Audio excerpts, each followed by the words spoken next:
Good morning, everyone. Good morning.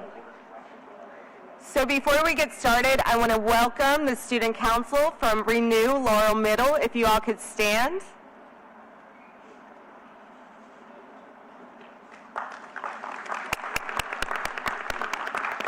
This is their first time at City Council, but I know that they are going to be very impressed by the proceedings and what they see here. So welcome. It's good to visit with you. I look forward to all the good things that are coming from you all in the future. Thank you. Thank you for being here.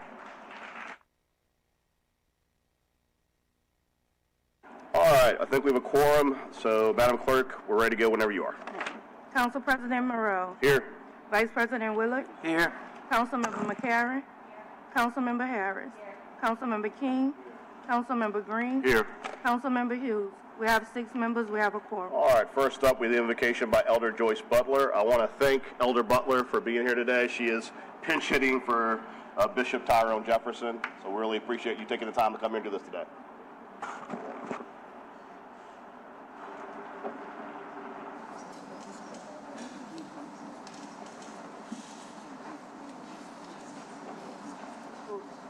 Good morning, everyone. Let us pray. Customary with us that we touch and agree, because the Bible said where 2 or 3 are gathered together in His name, touching and agree. I know it's not customary, but if you can just touch with someone that's next to you, it's a form of agreement. It shows unity. My buddy. Most gracious Father, we thank you, who is our creator of heaven and earth. We bow before you this morning with our hearts toward you. We ask you that you would come into this meeting on today. Despite our differences, our different opinions, we want to be one in your sight. We want to be one voice that you hear, that everything that goes before you, that you would hear, not only hear, but also answer. We ask you now, God, that you would touch each one of these board members today. We ask that you would touch our mayor, all of those that are in leadership. Father, we ask that your spirit would be up on them, that everything that they need to do, that they would come together as one because of the people that we serve. You have given us an awesome and an amazing job to serve the wonderful people of New Orleans. And Father, we want to do everything that's going to please you in your sight. So we ask you, as we come together as one, in spite of our differences, that you still would hear us and that would make that the one thing that you would do for us. So we ask you now, allow your spirit to come into this place. Allow your anointing to fall fresh upon each and every one of us. Father, we want to give you praise and honor, that at the end of the day, you will be glorified in everything that we do. In Jesus' name we pray. Amen. Amen. God bless New Orleans. Thank you. Next up, we'll have the Pledge of Allegiance by Councilmember Amy McCarron. Allegiance to the flag of the United States of America, and to the republic for which it stands, one nation, under God, indivisible, with liberty and justice for all. Madam Clerk. Mark, you ready? Madam Clerk, before we get started with the rest of the meeting, I'm going to take a moment of personal privilege on behalf of the entire New Orleans City Council. As you know, between this meeting and our last meeting, there was the passing of the great Norman Francis, the former president of Xavier and a civil rights icon. We're going to have a brief moment of silence while we have a slide presentation that quickly plays. At this time, I will call for a brief moment of silence to celebrate the life of Norman Francis. For the record, there will be a longer presentation at a time and place that will be set by the Francis family. Thank you. Mark.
Thank you, Mark. Our hearts and prayers go out to the Francis family, and we wish them well during this very difficult time. Madam Clerk, regular agenda. Consent agenda, page 1, we have a communication from Aaron Spears. This may be received. On page 2, we have a communication from Christine Turner. This may be received. Hearing date 3/12/26. We have a reporter, Kaya Howard. This may be received. We have a reporter, Caitlin Temrick. This may be received. At the top of page 3, we have a reporter, Eleanor Burke. This may be received. We have a reporter, Robert D. Rivers. This may be received. Hearing date 3/12/2026. We have ordinance calendar 35,330 by Councilmember McCarron. Municipal address 512 City Park Avenue, zoning docket 6125. This is all matters on the consent agenda. Thank you. I have no cards. I have one online comment. All right, go right ahead. This is from Susan Klein regarding number 2 on the consent. Please uphold the VCC decision regarding 601 Bourbon Street.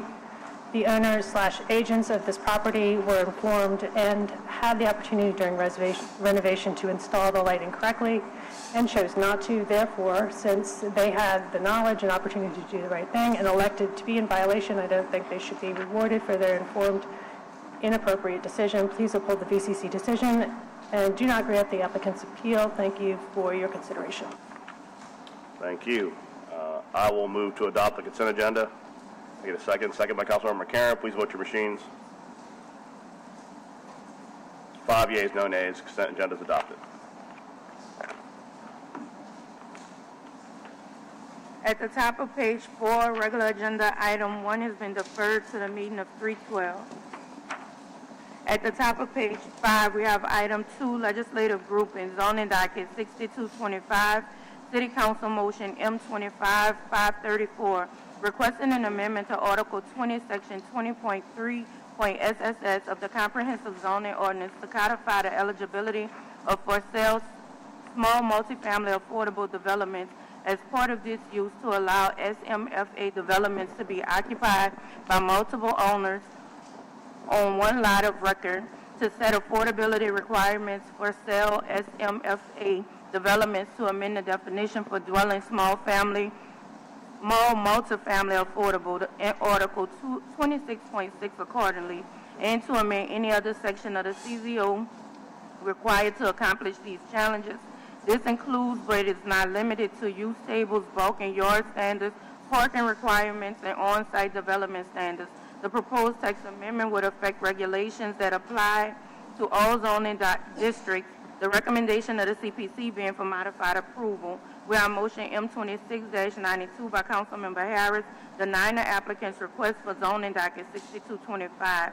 We have motion M2693 by Councilmember Harris, directing the City Planning Commission to conduct a public hearing to consider amendments to ordinance number 4264 MCS as amended, the comprehensive zoning ordinance, to amend the definition of dwelling small multifamily affordable in section 26.6 to include not only affordable housing units offered for rental, but also dwellings offered as permanently affordable for sale housing, but not by nonprofit community land trusts offering long-term ground leases respectively for owners and leasers, and consider related additional amendments to set reasonable requirements for the use, including but not limited to amendments to the use standards contained in section 20.3.SSS in the use tables throughout the CZO.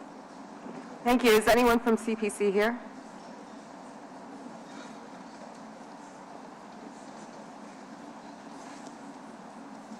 Can you brief us on your report for small multifamily? Sure. Zoning docket 6225 considers a text amendment to codify the eligibility of for sale affordable developments as part of the small multifamily affordable development by setting affordability requirements for these dwellings and allowing them to be occupied by multiple owners on one lot of record. Currently, the zoning ordinance considers small multifamily affordable rental unit affordability requirements. There is not an affordability requirement for owner occupants within this development. The staff believes adding an affordability requirement for the for sale units isn't necessary and could complicate a housing typology that has proven successful in its current form. The proposed amendment, as modified, retains the original goals of the small multifamily affordable program, but adds language to ensure all owners sign a deed restriction, maintaining affordability for the rental unit. The City Planning Commission recommended modified approval at its December 9th CPC hearing. Thank you. The small multifamily affordable dwelling provides a critical low-density path to affordable housing that blends seamlessly into the fabric of existing neighborhoods, offering opportunities to live in areas that are otherwise underserved by affordable housing units. We previously asked CPC to review options for the for-sale permanently affordable units within this model, but CPC considered only the question of whether this should constrain the existing program, not enhance it. We agree that this program should not be constrained. Accordingly, we are moving to deny CPC's modified approval of the previous motion via item 3B and offer a more nuanced approach for CPC to consider. Via item 3C, CPC will consider the following: whether allowing nonprofit community land trusts to operate permanently affordable for-sale housing within the small multifamily affordable dwelling model would be advisable. This request would allow families to build equity and wealth while ensuring that the dwelling units in question remain affordable upon resale. We look forward to working with CPC to ensure that this request is fully considered and that any solutions ultimately adopted balance the interests of all stakeholders to ensure affordable housing for our community that fits our community's needs and existing fabric. Are there any public comments? All right, with that, I move approval of 3B. I move, seconded by Councilmember Hughes. Councilmember Harris.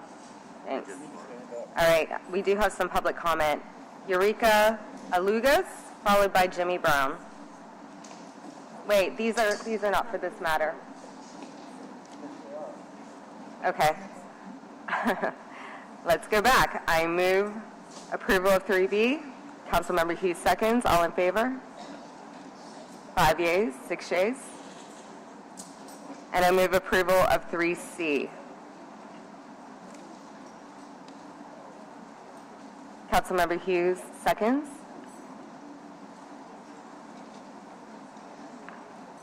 6 yeas. Thank you all. At the top of page 6, Legislative Group and Zoning Docket 6525, Remy Enterprise 2020 LLC, requesting a conditional use to permit a hotel over 5,000 square feet in floor area in an HUMU Historic Urban Neighborhood Mixed-Use District on Square 382, Lot 1 or 19, in the 4 Municipal District, bounded by Washington Avenue, Magnolia Street, Clara Street, and 4th Street. Municipal address 2701 Washington Avenue. The recommendation of the CPC being for approval, subject to 3 provisos. We have a motion under suspension by Councilmember Harris, motion M2698, approving the applicant's request for zoning docket 6525, subject to 3 provisos. We need to suspend the rules to receive this motion. This motion under suspension should be to deny. So I'll move to suspend the rules to receive. Second by Councilmember Hughes. 5 yeas. 7 yeas. We need to suspend the rules to add.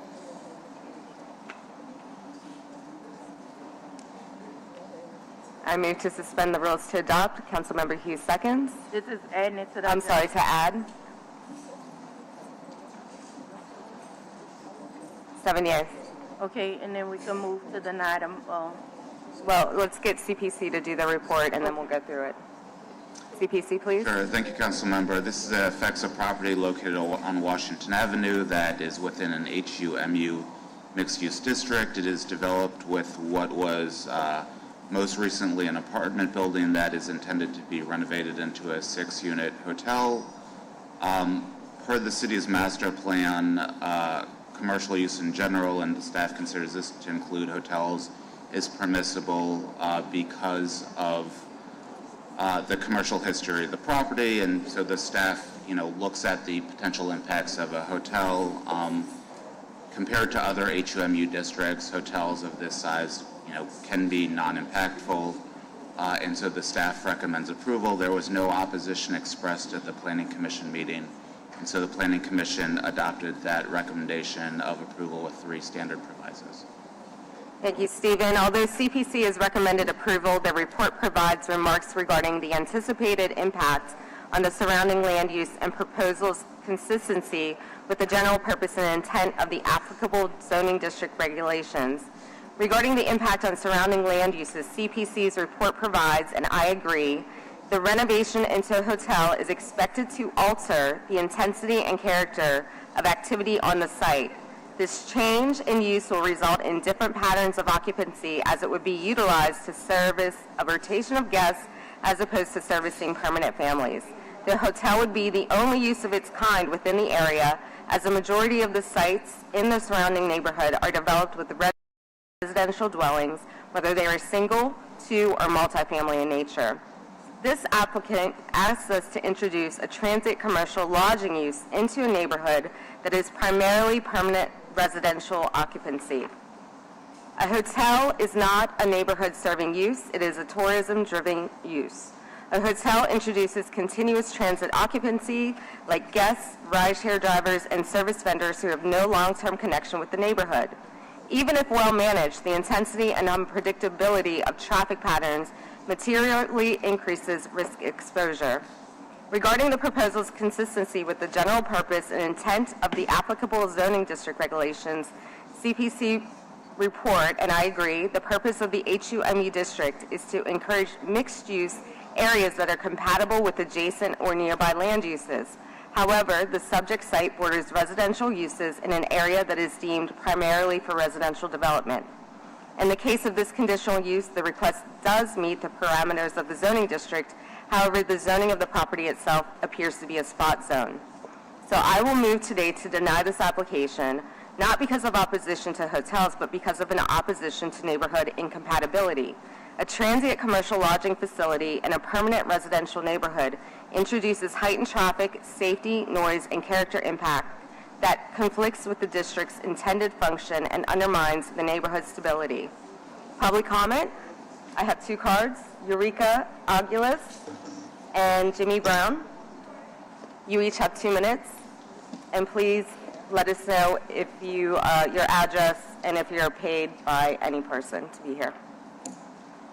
Okay, my name is Jimmy Brown, and I listened to your comment about this property, about its incompatibility to the neighborhood.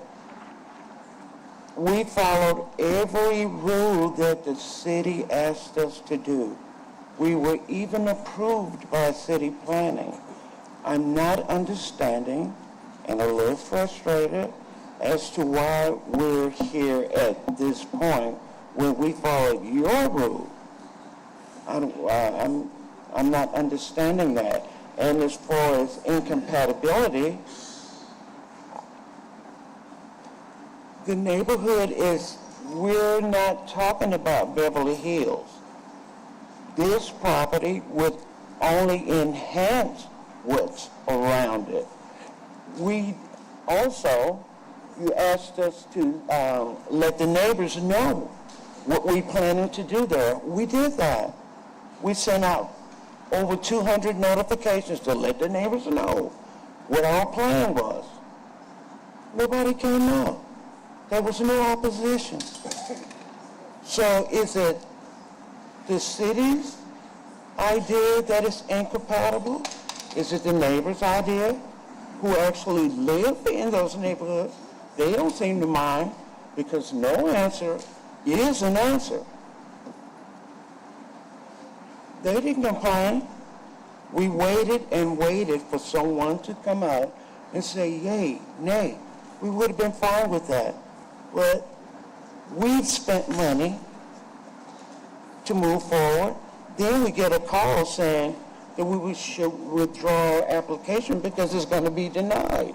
Well, and they want us to start over. Everybody knows you can't start over on an application that's been denied.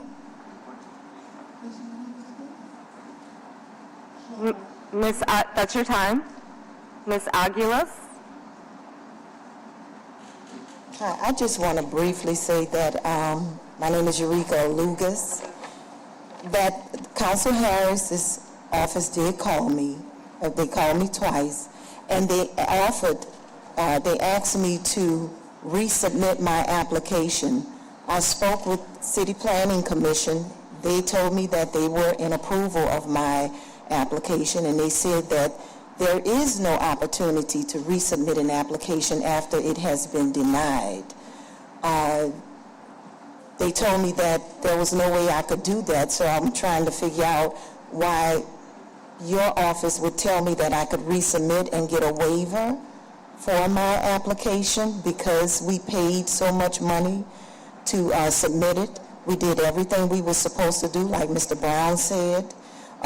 We weren't opposed by any of the neighbors. The neighbors did not come out. We waited for them. We just want to know why we're being singled out for something that we did across the board correctly. And were approved. And were approved by the City Planning Commission.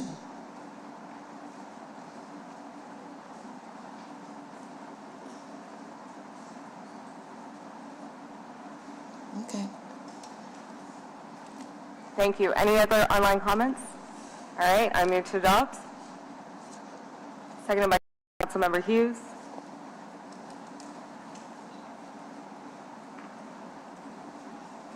5 yeas. Thank you. 6 yeas.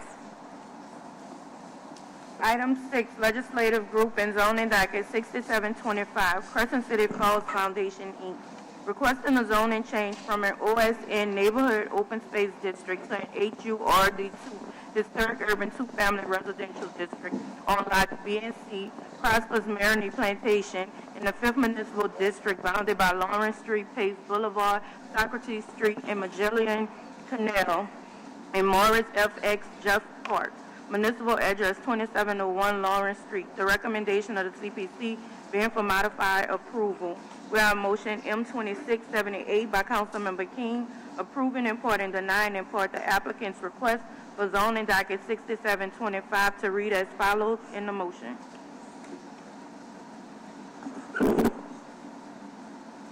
That's it. Thank you.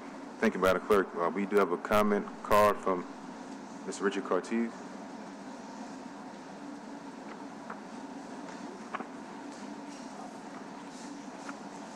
Good morning, everyone. Richard Cortez, 201 St. Charles Avenue, on behalf of Crescent City Schools.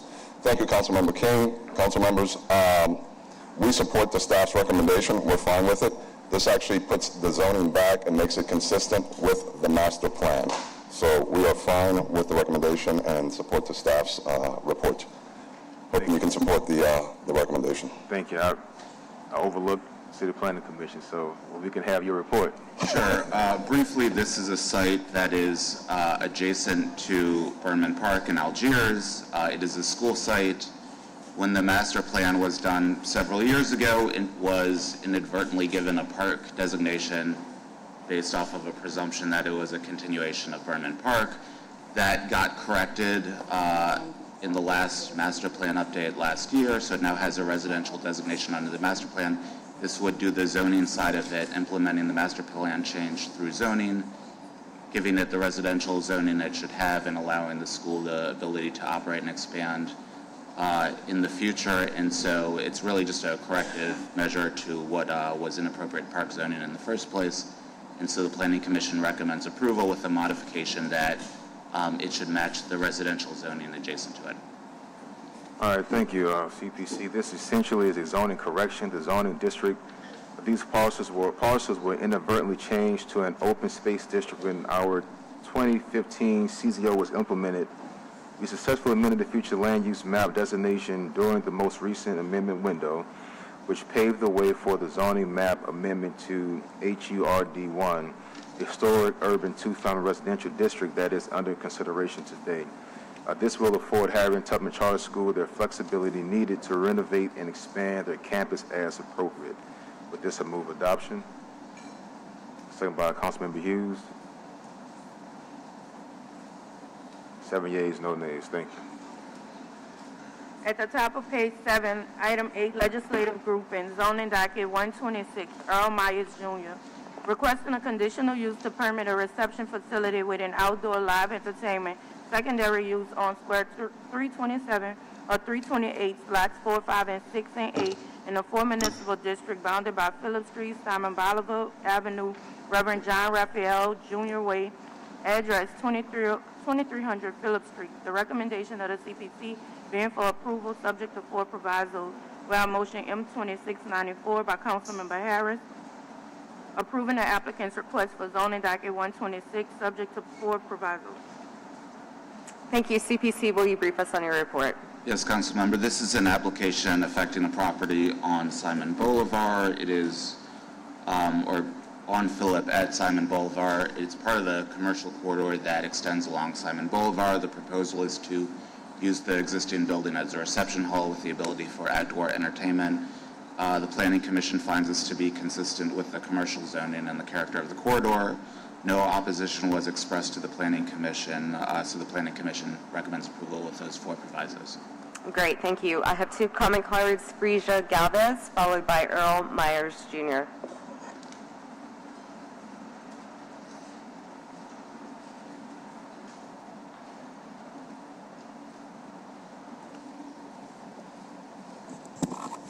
Good morning, council members. Francia Galvez on behalf of Zach Smith Consulting and Design and Mr. Earl Myers. Just wanted to come up here and say thank you for the staff report from CPC and the recommendation from the council as well. We accept all the 4 provisos that were provided, and I'm here to answer any questions if any questions come up. Thank you. Yes, ma'am. Earl Myers Jr.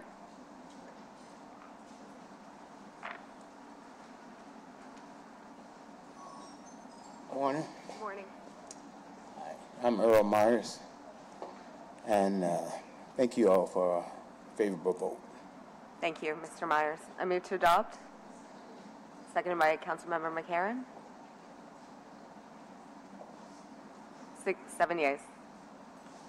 At the bottom of the page, item 10, legislative group and zoning docket 226, Isaiah Byrd and Anjanetta Byrd, requesting a conditional use to permit a single-family residence in a GPD General Plan Development District on Square 171, lots 50 through 54, Riverside Subdivision in the 5th Municipal District bounded by Olive Street, Rankin Street, Paul Street, and the Mississippi River.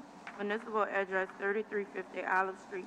The recommendation of CPC being for approval subject to 3 provisos. We have motion M2679 by Councilmember King approving the applicant's request for zoning docket 226 subject to 3 provisos. Thank you, Madam Clerk. CPC. Yes, Councilmember, this is a proposal to construct a new single-family residence in Lower Coast Algiers. That area is quite rural by the standards of the city, and so development is limited through the conditional use process. This site is well-served by utilities and appropriate for single-family residential use, and the Planning Commission recommends approval. All right. Any comments? Okay. Motion to adopt. It was second by Councilmember McCarron. 7 yeas, no nays. Thank you. At the top of page 8, item 12, legislative group and zoning docket 426, I Cannot Stand This Town LLC in the city of New Orleans, requesting a planned development for an adaptive reuse of an existing brewery over 10,000 square feet in the floor area as an amusement facility, indoor and outdoor, in the C1 General Commercial District in an HUMU Historic Urban Neighborhood Mixed-Use District in the rescission of ordinance number 28,218 MCS, zoning docket 4619, and ordinance number 28,601 MCS, zoning docket 8920 on squares 482-A, lots 13-A and 23 in the 1st Municipal District bounded by Broad Street, Martin Luther King Jr. Boulevard, Thalia Street, South Durgenwall Street. Municipal address is 3935 to 3943 Martin Luther King Jr. Boulevard, 3940 Thalia Street, and 1400 South Broad Street. The recommendation of the CPC being for approval subject to 2 provisos and 2 exemptions. We have motion M2696 by Councilmember Harris approving the applicant's request for zoning docket 426 subject to 2 exemptions and 2 provisos. Thank you, Madam Clerk. CPC, will you brief us on your report? Yes, thank you, Councilmember. This is the former Gem Theater site on Broad. Most recently, it was used as zoning mash brewery. The new use of the site is to be a entertainment venue centered around baseball and that sort of thing. So the site really has two components. There's the Gem Theater, which is privately owned, and the use of that is permitted by right. Then there's the city-owned adjacent parcel, so the city is signed on as a co-applicant, and that corner property is to be used as outdoor space. The zoning itself doesn't permit that, so that requires this approval for the use as outdoor space. In total, the commission finds this to be an appropriate use of the corridor. It maintains the Gem Theater. It provides an amenity for the community and families. And so the Planning Commission recommends approval. The Planning Commission did not receive any opposition, and so you have that approval recommendation. Thank you. Ron Lazel? So 1000 South Norman C. Francis. Thank you, CPC staff again. And thank you, Councilmember Harris, for you and your office on working through this. We're very excited that this adaptive reuse has become something to deal with baseball. As most of you here know, I am a 12-month out of the year traveling baseball dad. So these facilities are missing.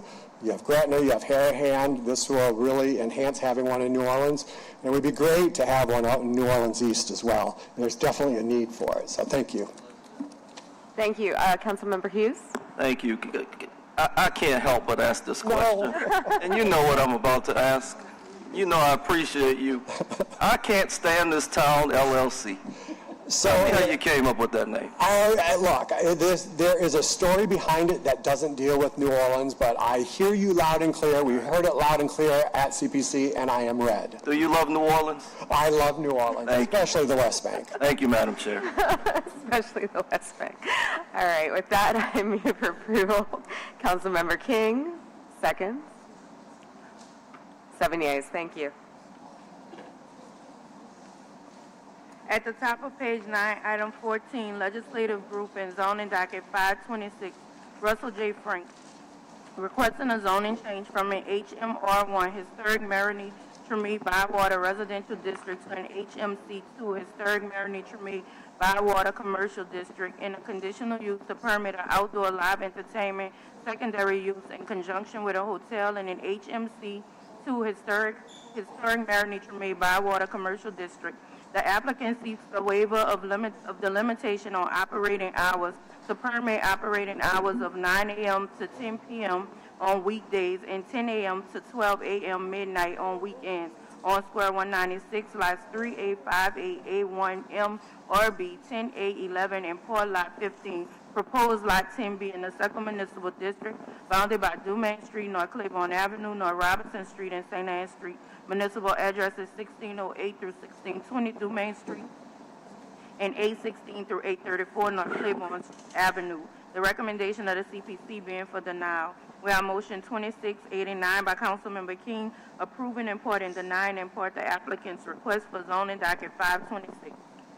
Thank you, Madam Clerk, CPC. Thank you, Councilmember. This is the site of the Blue Crawfish Hotel and Bar on Dumaine at North Claiborne. That site, that development intends to expand through this conditional use and zoning application in 3 ways. One is there's a residentially zoned property to the side that is to be used for parking. That can't be done under the existing residential zoning. And so the applicant seeks a zoning change of that adjacent parcel to allow its use for parking. Secondly, the applicant is requesting approval for outdoor entertainment for jazz and other live entertainment along the patio and pool area. And then thirdly, there's a limitation on the hours for outdoor entertainment, and so the applicant is seeking an extension of those hours. So the Planning Commission heard this. There was a good amount of opposition expressed to the Planning Commission, both at the meeting and in written comment, and so the Commission really was divided. On one hand, they recognize that this is along North Claiborne and you have the bridge and just the intensity of that commercial district, and this, use supports Tremé, it supports activity along Claiborne, and they viewed that all as a good thing. On the other hand, they received a lot of concern from nearby residents about intensity of operations, noise spillover, parking demand, and the like. And so ultimately their vote was split. Some voted in favor and some voted in denial. but there wasn't a majority vote, and so the impact of that is essentially a de facto denial recommendation from the Planning Commission. All right. Thank you, CPC. So this zoning docket has spurred no shortage of feedback from neighbors, culture bearers, and immediate stakeholders. I personally hosted a community meeting earlier this week in Treme to hear directly from those who will be mostly affected by this proposal. This application contains 3 distinct requests, which I would outline in a moment, along with our motion, which I believe strikes a reasonable compromise. The primary request is for a conditional use to permit outdoor live entertainment, which our motion approves, but does so with additional guardrails. Namely, the applicant would be limited to no more than 2 outdoor live entertainment events per week to the use standards. In addition to capping events at 40 per year as opposed to the 156 that would otherwise be permitted. The second request is for a waiver to permit extended hours for these events, which our motion denies. Lastly, this docket includes a request to amend the zoning district of the vacant lot abutting this site on domain from residential to the same commercial zoning district as the rest of the development, which we are moving to approve.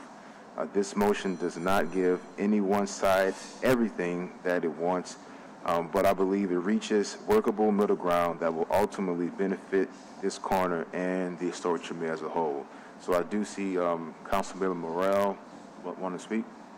Yeah, I see a lot of individuals in the audience who are here, I think, on this item, but I didn't see any cards.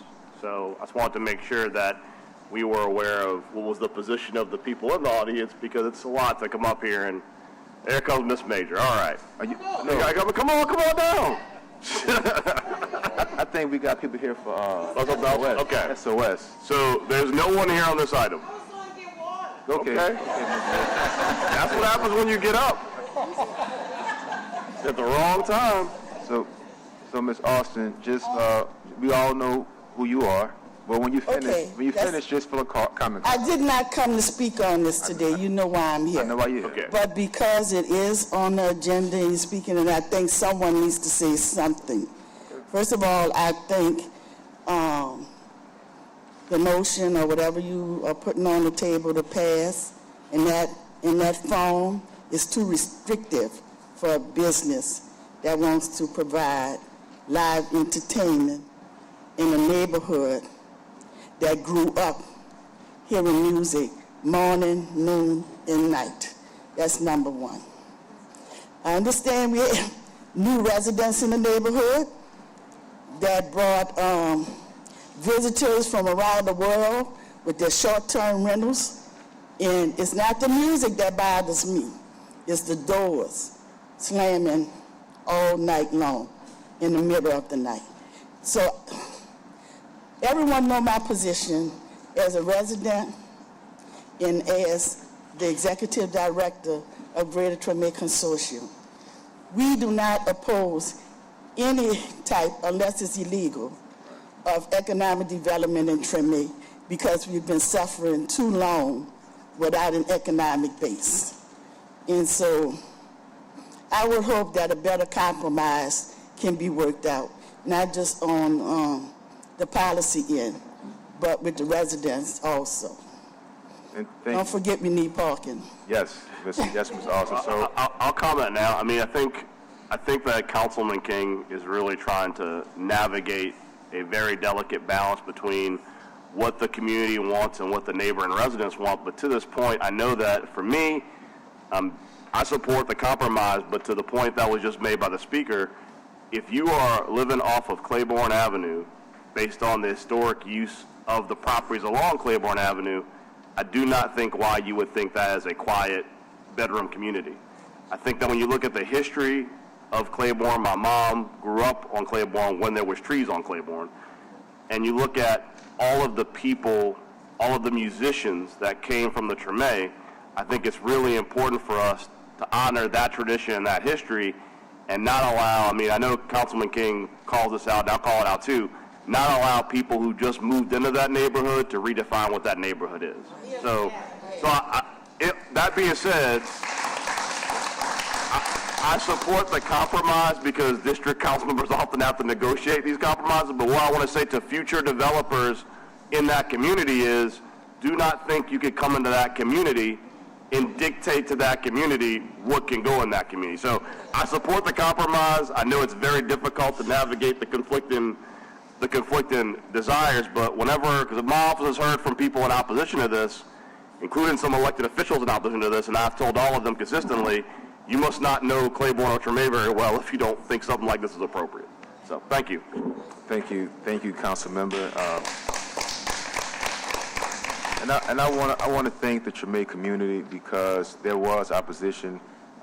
There were people on opposite ends of the spectrum on this, but we had a good meeting earlier this week. A lot of issues were ironed out and addressed in a public forum, and I think we got to a good spot where everyone walks away feeling like this is something that we all can move forward with. Ms. Sharon Austin, your points are duly noted. You're a lifelong Treme resident who lives a few houses from this property, so we appreciate your comments. As far as parking, the owner has agreed to make it very clear and visible that there is a large open parking lot across the street from this establishment. So hopefully that will alleviate some of the parking issues, and we are exploring permitted residential parking along this street. So with that, Councilmember, I've got a couple online comments. Do you want me to read them, or? We'll just add them to the record. Thank you. Make a motion to adopt. Second by Councilmember Harris. 7 yeas, no nays. Thank you. At the top of page 10, we have item 16, legislative group and zoning docket 626, city council motion M25-530, requesting a text amendment to Article 19 of the comprehensive zoning to create a new interim zoning district to be named the Transient Lodging Interim Zoning District, to require conditional use approval for hotels, motels, hostels, short-term rentals, commercial, timeshare, bed and breakfast, principal and accessory in all zoning districts citywide where they are otherwise permitted. The proposed text amendment would affect regulations that are applied to zoning districts which permit transient lodging. The recommendation of the CPC being for modified approval. We have motion M2686 by Councilmember Morrell, approving the applicant's request for zoning docket 626. CPC, you have any comments? I'll just quickly state that this is an interim zoning matter that creates a bridge to new short-term rental and hotel regulations that is intended to result from the study that the Planning Commission has recently completed and transmitted to Council. And so what this does is essentially puts a pause on transient lodging development for the next year, could be extended for a second year, and allows applications to come through the conditional use approval process. This process has essentially begun in that the motion went into effect at the time it was adopted a couple months ago, and the Planning Commission is supportive of this approach and recommends modified approval with slight modifications to some of the language in the ordinance. I want to thank City Planning Commission for working with the council on this item. I think that, I just want to kind of reiterate in plain speech, but basically, we have that transient lodging study that came out regarding commercial short-term rentals. This simply, we are going through a very complicated process, working together, the council and CPC, to figure out how we're going to regulate them. This simply does not allow them to pop up in the interim while we're figuring it out. So it is important, it's essential, and it is part of the council and the City Planning Commission having a very deliberative approach to how we do the regulation of neighborhood and commercial short-term rentals. So I move for adoption. Can I get a second? Second by Councilmember Karen. Councilmember, we had 2 online comments. We'll add them to the record. Thank you very much. Members vote. 7 yeas, no nays, adopted. Thank you, City Planning Commission. At the top of page 11, we have legislative group and items 18 and 19 has been deferred to the meeting of March 12th. At the top of page 12, item 20, legislative group and zoning docket 826, 2915 Bienville Property LLC, requesting a conditional use to permit a reception facility in an HUB1 historic urban neighborhood business district on square 395, lots 5 and part 6, in the second municipal district bounded by Bienville Avenue, North Dupree Street, North Gayoso Street, and Conti Street. Municipal address 2915 Bienville Street. The recommendation of the CPC being for approval subject to 2 provisos. We have motion M2695 by Councilmember Harris, approving the applicant's request for zoning docket 826, subject to 2 provisos. Thank you, Madam Clerk. CPC, will you provide your report? Thank you, Councilmember. This application is for a reception facility on Bienville in Mid-City in an existing building. No changes to the exterior of the building, just a change in use. Similar to the one we heard on Simon Boulevard a moment ago, this is within a multi-block commercial corridor that is defined by commercial uses in addition to residences, and given the length of that corridor, the scale of it, and the character of it, the Commission finds this to be an appropriate commercial use. No opposition expressed to the Commission, and so it's here with an approval recommendation. Thank you. I'll move. Seconded by Councilmember King. 7 yeas. Thank you. We have item 22, zoning docket 926 has been deferred to the meeting of March 12th.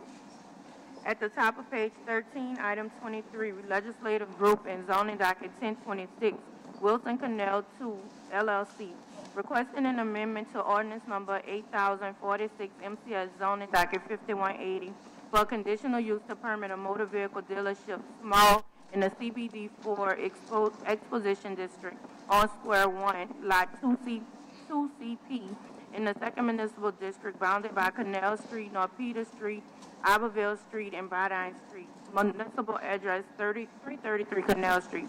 The recommendation of the City Planning Commission being for approval, subject to 2 provisos. We have motion M2680 by Councilmember King, approving the applicant's request for zoning docket 1026, subject to 2 provisos. Thank you, Madam Clerk. Mr. Crowell. Thank you, Councilmember. This is a proposal to fill a empty lease space within Canal Place with a vehicle dealership, as well as use of one of the parking levels for temporary vehicle storage for customers receiving orders.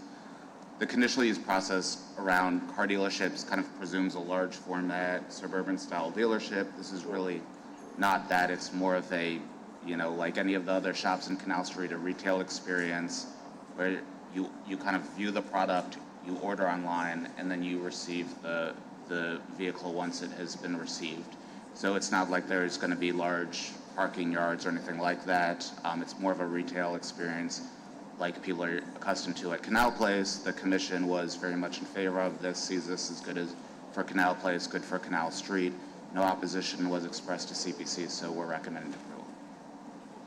Thank you, Mr. Crowell. Before I acknowledge Councilmember Willard, I just want to, I'm sorry, go ahead, Councilmember Willard. You may have the question. Yeah, I just wanted to know what dealership or company it was. We have been told it's an RV EV car company, electric vehicle, but haven't been told the exact brand. Okay, thank you. Thank you, Councilmember Willard. I just want to make it clear that this is not Mr. Crowell, this is just like a showroom. It's not 100 car. No, that's exactly right. You'll see these in malls across the country. Right. There's 2 or 3 cars within a mall-like environment. You view the car. If you want to buy it, you order it online. Okay. You're not going through a huge inventory of on-site cars. Thank you. Well, we did not receive any opposition from this. Any online comments? Okay. With this, I make a motion to approve or to adopt. Second by Councilmember McCarron.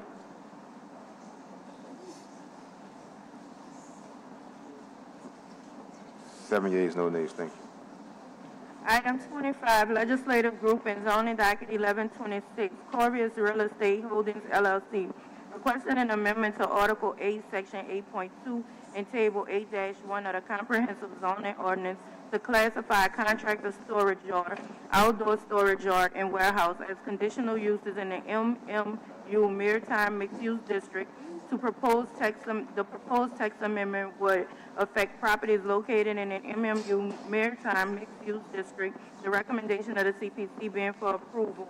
We have motion M2690 by Councilmember Hughes, approving the applicant's request for zoning docket 1126. Thank you, Madam Clerk. Mr. Crowell. Thank you, Councilmember. This is an application for an amendment to the MMU Maritime Zoning District that extends along a portion of Chef Mentor Highway in New Orleans East. This is an area that historically has had a mix of both residential and industrial zoning, and so this stretch of the corridor has a mix of industrial uses on larger footprint sites as well as camps and smaller residential uses. What this does is allow an application through the conditional use process for outdoor storage type of activities, which makes sense given the former industrial zoning and scale of some of the properties. But it would be a site-by-site evaluation through the conditional use process as opposed to a by right entitlement. The Planning Commission finds that to be appropriate given the characters of many of the properties within this corridor, as well as the history and location, and recommends approval. No opposition was expressed to the Planning Commission on this item. Thank you, Mr. Crowe. We do have two public comments. Ron, you're up first. Please state your name and address for the record and tell us how much you love the city of New Orleans. Especially the West Bank. Ron Lazel, 1000 South Norman C. Francis. Again, thank you to City Planning Commission and the staff. I'd also like to thank you, Councilmember Hughes, on sitting down with us and understanding the project. This is a company that does national work throughout the United States.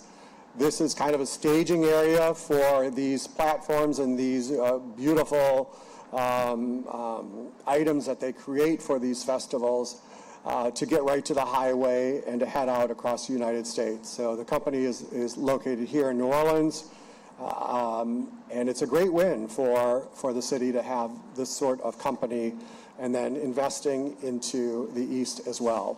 So thank you. Thank you very much. Rebecca Geiger. All right. Looks like she waves.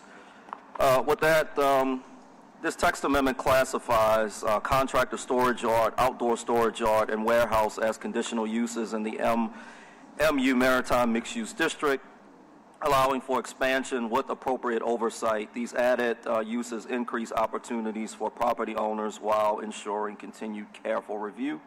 With that, I move approval of this text amendment. Second by Councilmember McCarron. Members, please vote your machines. 7 yeas, no nays. Thank you. At the top of page 14, item 27, legislative group and zoning docket 1226, Corvius Real Estate Holdings LLC, requesting a conditional use to permit a contractor storage yard, outdoor storage yard, and a warehouse in an MMU Maritime Mixed-Use District on Track A or H1, a roadway in lots 170, 172, 174, 176, 178, Fallburg, D. Malazon, in the 3rd Municipal District bounded by Sheffman to a highway and Ridgeway Boulevard, municipal address 19,001 Sheffman to a highway. The recommendation of the CPC being for approval, subject to 2 provisos. We have motion M2691 by Councilmember Hughes, approving the applicant's request for zoning docket 1226, subject to 1 waiver and 2 provisos. Thank you, Madam Clerk. Mr. Crowe. Thank you, Councilmember. This is the site-specific companion application to the previous matter. It is for a parcel that is a large triangular lot at Sheff and Ridgeway Boulevard, intended for the staging that Mr. Lozelle just described. The staff finds this to be well-suited for this type of activity. It's at the intersection of 2 state highways, so there's immediate access to transportation corridors. The site has a large parcel, and so the Planning Commission is supportive of the proposed use and recommends approval. Thank you very much. Ron? Ron Lazel, 1000 South Norman C. Francis. Just want to add to what I've already said, that one of the benefits this property will be is that for those boats or campers that are outside of the levee protection system, when the gates need to be closed, they are going to open up this space for free for people to park their vehicles in there instead of along the road inside of the levee system. So, thank you. Thank you very much. With that being said, I agree with the staff's recommendation. I'll move adoption. Second by Councilmember Harris. Please vote your machines. 7 yeas, no nays. Thank you, members. All right. Council members, we have a motion under suspension, motion M2697 by Councilmember McCarron by request, adding the President of Council as a signatory to a grant agreement between the City of New Orleans, the W.K. Kellogg Foundation, and the New Orleans Community Support Foundation, and authorizing the President of Council to sign a grant agreement between the City of New Orleans, the New Orleans Community Support Foundation, and the W.K. Kellogg Foundation. We need the vote to receive this under suspension. I'll move. Seconded by Councilmember Hughes.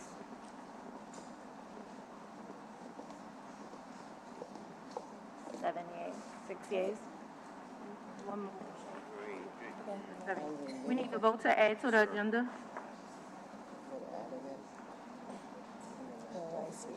I'll move. Seconded by Councilmember Willard. All those in favor? You could discuss them. Okay, thank you. Members, this is for by request for the W. Kellogg Foundation. The city was awarded a $200,000 grant for the development of an urban food plan. This will address the gaps in food access and help support local food producers and access efforts. The grant contract is for 2 years. This program will be led by City Planning in collaboration with Sprout NOLA, New Orleans Health Department, the Food Policy Council, and others. This motion adds the council president as a signatory on the grant contract as required because this contract is for more than 1 year. I want to reiterate this is grant funding, no city monies are involved, and nothing is paid up front.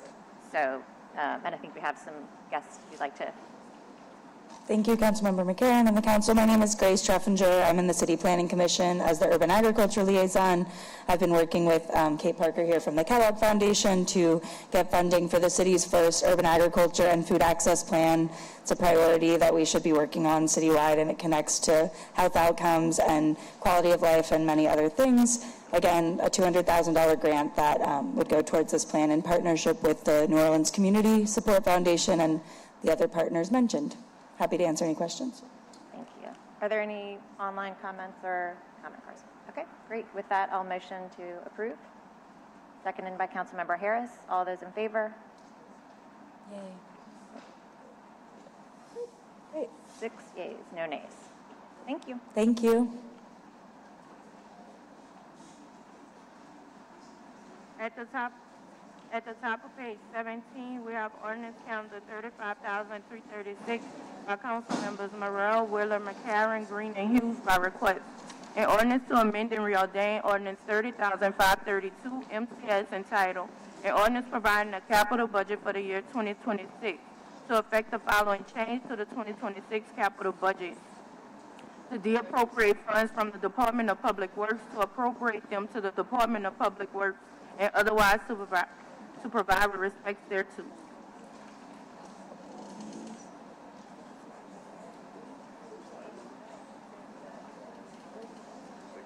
$36, all right, thank you. Trying to keep up with it. Thank you. Do we have some Public Works here? Going. All right. Essentially, this is a reallocation of existing Public Works money. Do we have any comments, cards on this? If not, I'll move for adoption. Second by Councilmember King. Please vote your machines. 7 yeas, no nays. Adopted. At the bottom of page 14, we have item 29, legislative grouping with motion line over M2346, and M23427 has been deferred to the meeting of March 12th. At the bottom of page 15, we have ordinance calendar 35,117 has been deferred to the meeting of March 12th. On page 16, we have item 33, ordinance calendar 35,127 has been deferred to the meeting of March 12th. Item 34, ordinance calendar 35,332 has been deferred to the meeting of March 12th and referred to committee. At the bottom of the page, item 35, ordinance calendar 35,333 by Councilmember King. An ordinance to provide for the designation of public property within a specified area of the city of New Orleans as a temporary special event clean zone during the time period beginning at 6 a.m. Monday, June 29, 2026, and ending at 6 p.m. Monday, July 6, 2026. Relative to the use of the public areas in conjunction with the 2026 Essence Festival of Culture presented by Coca-Cola, the effective period and relative activities and events produced by Essence Festival Productions, LLC, to provide for temporary prohibition of certain commercial activities in the special event clean zone, unless approved, sanctioned, or authorized by the city or as set forth in the sponsors defined below event permit and defined permit if and as applicable. to provide for the establishment of one or more public participation areas, to provide for the establishment of fines and penalties for violation of this ordinance, to establish a special event clean zone within the areas bounded by Pontchartrain Expressway, Tapatula Street, Ernst Street, proceeding down the Mississippi River, the West Bank Levee, Esplanade Avenue, North Claiborne Avenue, Tulane Avenue, and South Broad Street, excluding the Louisiana Superdome property, the New Orleans Smoothie King Arena property, and the Ernest Morial Convention Center property, to provide a sunset period of applicability and otherwise to provide respect thereto. Thank you, Madam Clerk. Do we have any comments, public comments on this? I do see Councilmember Morrell to be acknowledged. I just want to say, and I know what Councilman Morrell is going to say as well. We are aware of alleged non-payments to local vendors from Essence. We can always and we will revisit this if we don't get answers from Essence as it relates to the non-payment or the alleged non-payment of our local vendors. At this time, Councilman Morrell. Yeah, just to reiterate what Councilman King said, just because this is an ordinance that can be changed or repealed. So I just want to be clear, we have heard complaints from the community, from vendors, that they have not been paid from last year, and we certainly are aware and are cognizant of the fact that if that is not resolved in a timely manner, it will certainly impact whether or not the city is willing to do a clean zone for this group or any other group. Thank you. Thank you, Councilman Morrell. With that, I make a motion to adopt. Sent by Councilmember McCarron. 5 yeas, no nays. Thank you. On page 17, we have item 37, ordinance calendar 35,337 by Councilmember King by request. An ordinance to amend and reordain ordinance number 30,532, MCS as entitled. An ordinance providing a capital budget for the year 2026 to effect the following change to the 2026 capital budget. To appropriate funds from the Department of Property Management and the Department of Sanitation to appropriate funds to the Department of Parks and Parkways and otherwise to provide respect thereto. Thank you, Madam Clerk. We do have a number of comment cards. First, we have Ms. Karen Oker. I hope I'm pronouncing that correctly, O-C-K-E-R, followed by Mr. Valentino. Hi, my name is Karen Ocker, and I'm here to express my support for this funding of the study, and I am honored to have been a part of this since 2021, and want to thank my council member, Amy McCarron, and the rest of the city council. Thank you. Mr. Valentino? We want an SOS item.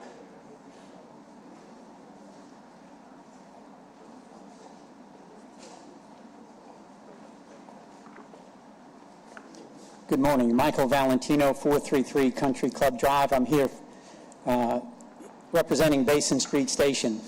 We are thrilled to know that the Armstrong Park Municipal Auditorium initiatives are advancing and applaud this initiative for scores of reasons. We've been at Basin Street Station since early 2002.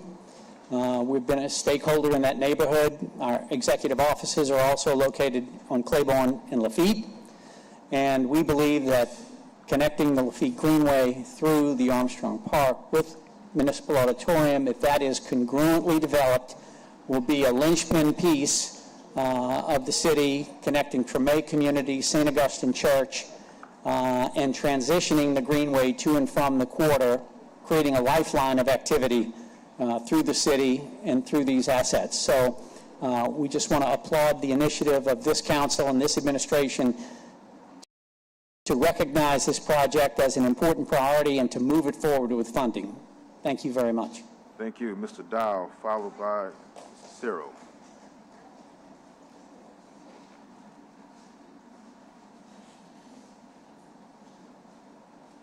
Good morning, council members. Dow Edwards, 1026 Amelia Street, New Orleans, Louisiana, 70115. I'm here on behalf of the SOS and the Congo Square Preservation Society, just speaking on the significance of finally putting an investment into the root culture and the where culture originates from in New Orleans, and that's Congo Square.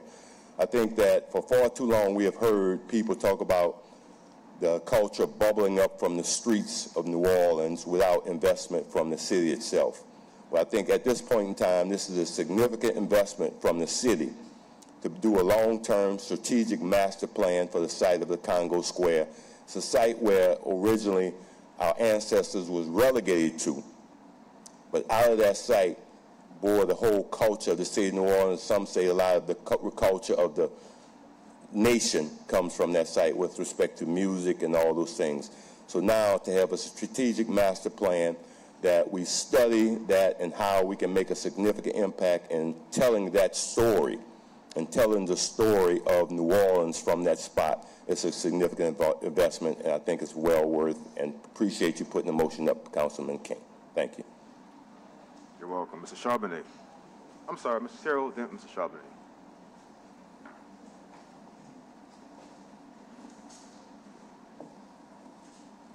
Good morning, Councilman. My name is Cyril Saulney, and I'm at 1831 St. Philip Street.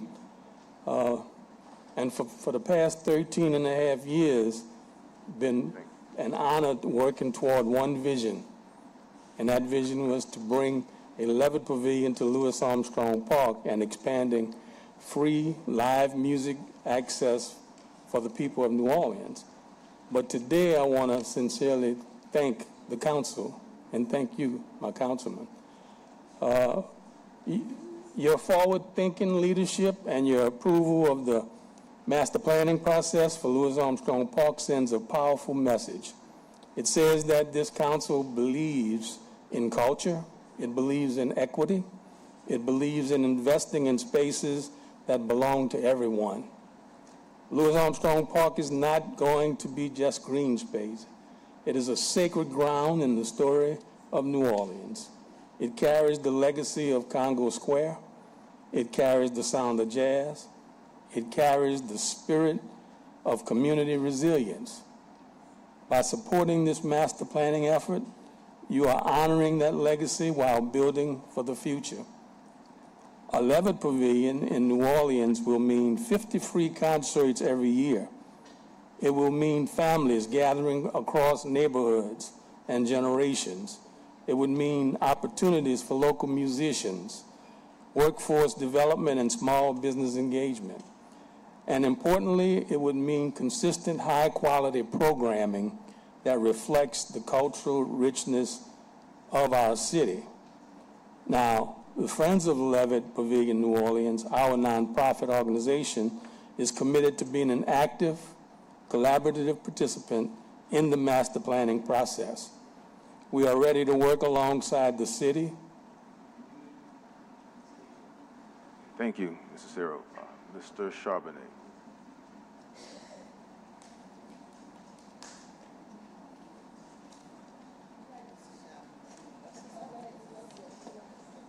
Good morning, Council. I'd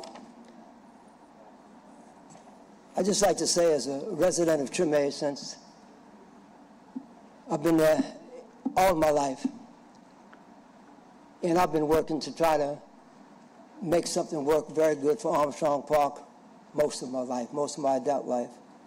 It's really significant to see that you all are transferring sufficient funds to do a proper study, and hope we don't study it too long, to bring about the reuse of the auditorium. I mean, if you're my age, I'll be 87 in about 2 weeks, so if you're my age, you can remember when there were graduations, there were parties, there were balls, there were all kind of activities at that facility. There were everything. We used to live to go into that park. But the thing is, it's been basically idle. It's never reached its potential since it's been there. We've tried all kind of ways to make it a Tivoli garden and all these other things, but that never worked. So let's hope that you all do something historical, allow this community to live and thrive in its culture. And I'll just say thank you very much.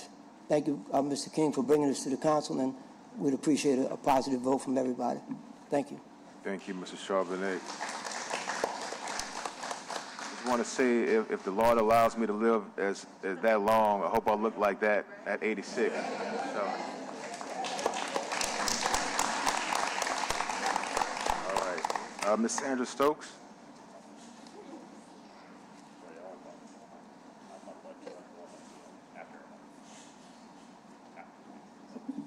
Good afternoon, good morning. I'm Sandra Stokes, 2030 Peniston, and I am grateful to the mayor, and I'm grateful to all of you for this opportunity, for this funding finally. This is a great day. I'm here as a board member of Save Our Soul, a proud board member of Save Our Soul. These are a hardworking group. I'm also representing Louisiana Landmark Society, and I'm representing NOLA Parks for All.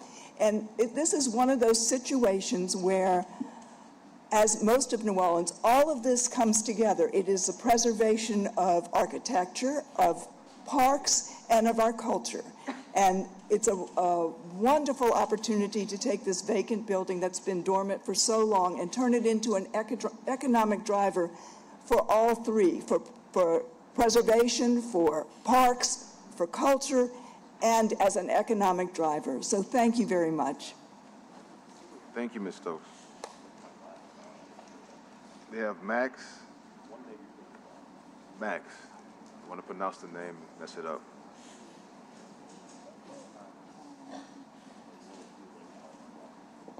Thank you, council members. Max Bonanno. Appreciate it. I'm here representing Mid-Citizen Entertainment. We're one of the hardworking music industry organizations in town. We've been in the city for about 8 years in its current iteration, and some of the owners and principals and the artists and creatives that we work with have been here for much longer than that, and some their entire lives. And I think this is a great step today in the right direction. We're here to advocate to make sure that music is at the center of whatever this project ends up being. I think it has the opportunity to be such a great central hub for the music community, not only existing but upcoming here in the city. And I think that one thing that everyone on the council, and I think a lot of the members of the audience, certainly the Save Our Souls Coalition and the supporting organizations understand, is that there's a huge monetary barrier to get this project done. And I think that there's a lot of people in this room and a lot of people in the business community that could be activated to not only get the amount of money that is needed, but the proper funding that is not going to come with strings, that is going to make sure that the preservation of the culture and the music are preserved in whatever this project ends up being. I think this project, as the gentleman said before, has the possibility to provide a lot of legacy for everybody on this council that will outlive a lot of us, maybe not the 86-year-old gentleman who's going to keep kicking here for quite some time, but it is going to go a long time. And I think that looking back, some of the next generations of New Orleanians are going to say, you know, you're going to talk about times when the municipal auditorium just sat dormant, and people are going to say, how did that happen? And it's going to be the people that are working here in this room, both on the council and the audience, that are going to bring it back to life and make it something that's going to preserve the culture. Thank you. Thank you, Mr. Bonanno. Next, we have Freddie Evans.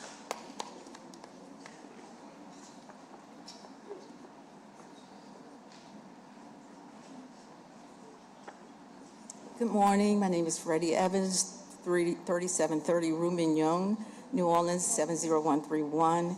I would like to thank this administration for the proposal to fund the restoration of the municipal auditorium and move forward with advancing the overall complex. And as the board member for Congo Square Preservation Society, and also as the author of Congo Square, African Roots in New Orleans, the most comprehensive study on the historic site, I am well aware of the significance, the history, the influence that Congo Square has not only on New Orleans popular culture, but of the culture of the world and the nation. So I really applaud and I support this effort to bring more attention to this untold and undertold story. We take advantage of the culture and the history that we have here, but this will help to advance that, and I thank you and support you. Thank you, Ms. Evans. Ethan Elstad.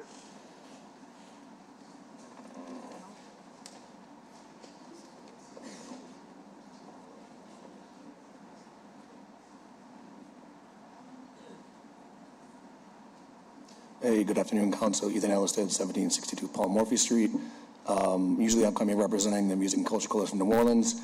Today I'm representing them, but also a proud board member of the Save Our Soul Coalition. First to say thank you to Councilmember King, the entire council, and Mayor Moreno for moving this forward. I think it's a fantastic step. And I know you're hearing from a lot of people, so I'll take it really quickly. I think, as Max had said, I think there's a real opportunity here to create performance space, but also a real incubator space for music, for culture. So make sure there's business support, make sure there's practice rooms to make sure it really is both, supporting and perpetuating the culture as it moves forward. And also just want to say, I don't talk about it as much, but I do have a master's degree in urban planning.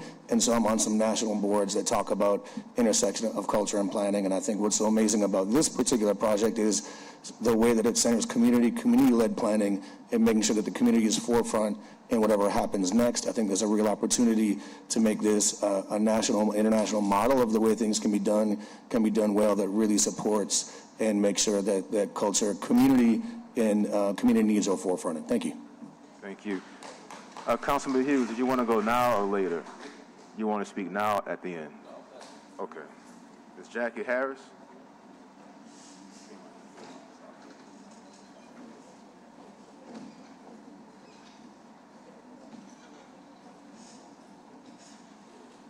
Hi, my name is Jackie Harris. I live at 124 Rosalind Park Place and was a resident of Tremay for 10 years. I cannot stop smiling, and I have to really thank all of the people who are here to speak on behalf of this. I was trying to figure out what I would say, but all I can say is thank you to Mayor Moreno, and thank you for the council for sticking with us. We were here many years ago, and in 2026 we're about to move forward, and we cannot do this without each other. We can't do it without you, and you can't do it without us, and we are all here in support of this and of you. Thank you very much. Thank you. Ms. Asueta? Asueta?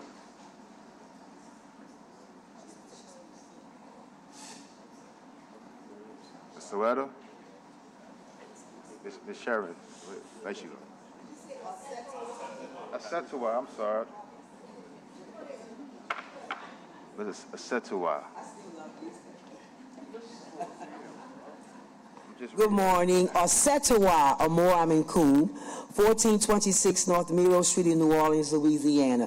I'm representing Save Our Souls, Kumbuka African Drum and Dance Collective, and the Washita Nation Black Masking Indians. I had to put that in there too, you know what I'm saying? First of all, I want to say thank you. There are no words. There are no words to describe the speed at which this project is taken right now. It may seem fast to those in the audience, but we know it started over 5 years ago. So we are just grateful for your attention, your commitment, and your dedication. We know that this project is going to be for all the people of New Orleans. The Municipal Auditorium represented all the people in New Orleans, and we want to make sure that that still manifests in the final plan. As the mayor says, we all in, y'all. We all in. Thank you, Ms. Asetuwa. Next we have, we're going to say this one, Ms. Austin, for later. I know you have a longer speech. We're going to let you go last, Ms. Austin. Divine Prince Ty.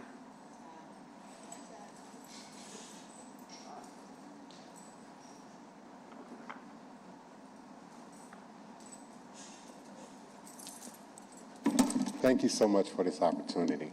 I am Voodoo Chief Divine Prince Ty Emeka. I reside at 1531 Dumaine Street.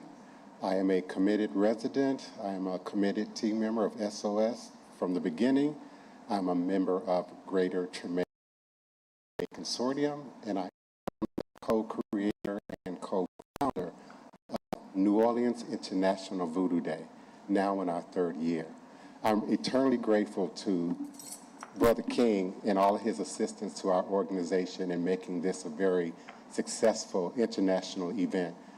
We also appreciated the signing of the Sister City Agreement last year by the mayor with the city of New Orleans and the sister state of Ouida, Benin.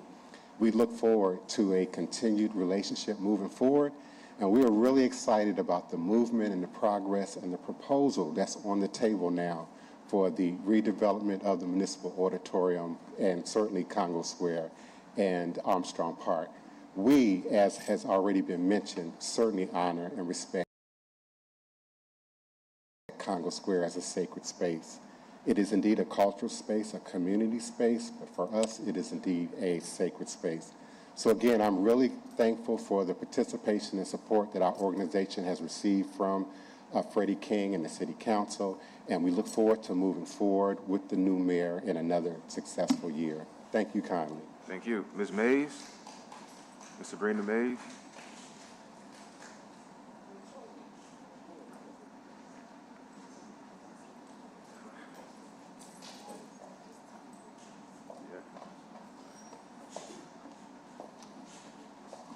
Good morning. My name is Sabrina Mays. I live at 11101 North Idlewood Court, New Orleans, Louisiana, 70128. And I stand here ready to shout, hallelujah.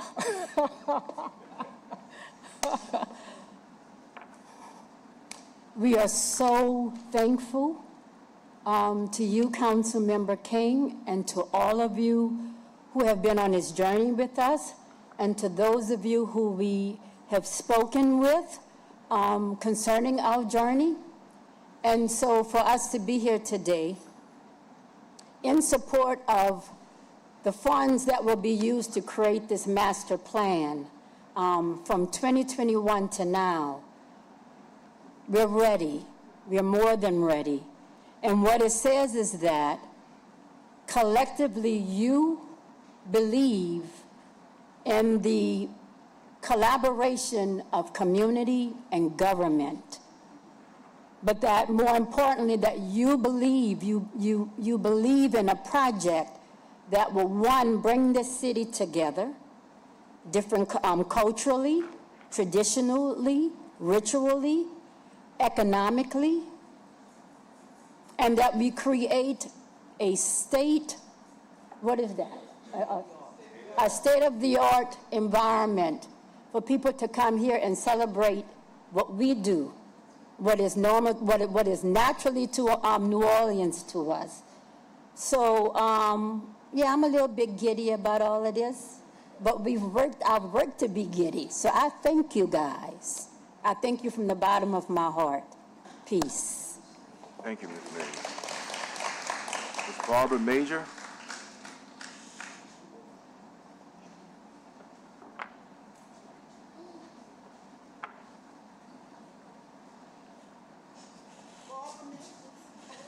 Good morning. My name is Barbara Major, 3601 Rue Michelle, New Orleans, Louisiana, Algiers.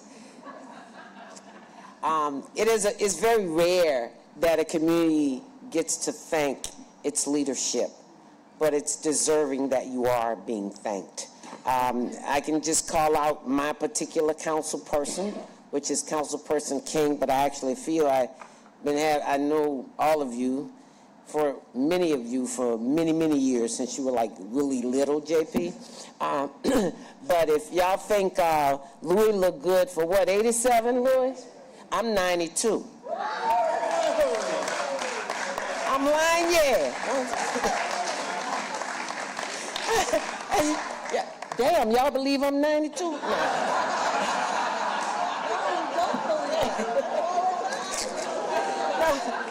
One, I want to echo what everyone else has said about the plan and about Armstrong Park, and it was really interesting because when Cheryl Austin called me, I go like, Cheryl, she said, Barbara, you need to come. She said, you and Ryan Chisholm, y'all been there since the beginning, way longer than 5 years. We've been fighting for our presence, particularly the African American community's presence in whatever happened in that park. And as everyone has said, it is sacred. And one of the things I want to make sure we never forget is that the Treme community has made money for everybody except itself. So whatever we do, I would appreciate that there is continued collaboration between the community and its leadership, and those of you who are in a position to make these decisions, but I'm very grateful for what you're doing. And it's nice for me to come here and not be in adversarial relationship with the council. Things have changed in New Orleans. Thank you. Thank you. Mr. Ford. Ford.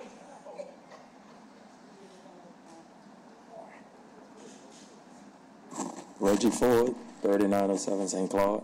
I didn't know I was speaking today, but I'm in support of SOS. You know, I'm out there to represent them, make sure their ideas and what they need to happen is put on the forefront, and also communicate with the younger generation to let them know how important these cultural spaces is and that they be invested in with tax dollars. And I'm just happy to be here talking to this new council too. I think the best council ever assembled in my lifetime. And looking forward to seeing you guys work with the community and with this bond money to start finding a way and a plan to get this property developed. Because I could see it being something very big, especially with the indoor portion of where you could bring your cultural events inside and stuff. So I'm just in here in full support of this thing, moving forward and watching the bond money being used in a creative way. And thank you to Helena Moreno for finding the unassigned bond money to put forward. And I look forward to talking with the council, connecting with SOS, and communicating to the public of the things that's going on with this thing. Thank y'all. Thank you, Mr. Ford. Sharice Harrison Nelson.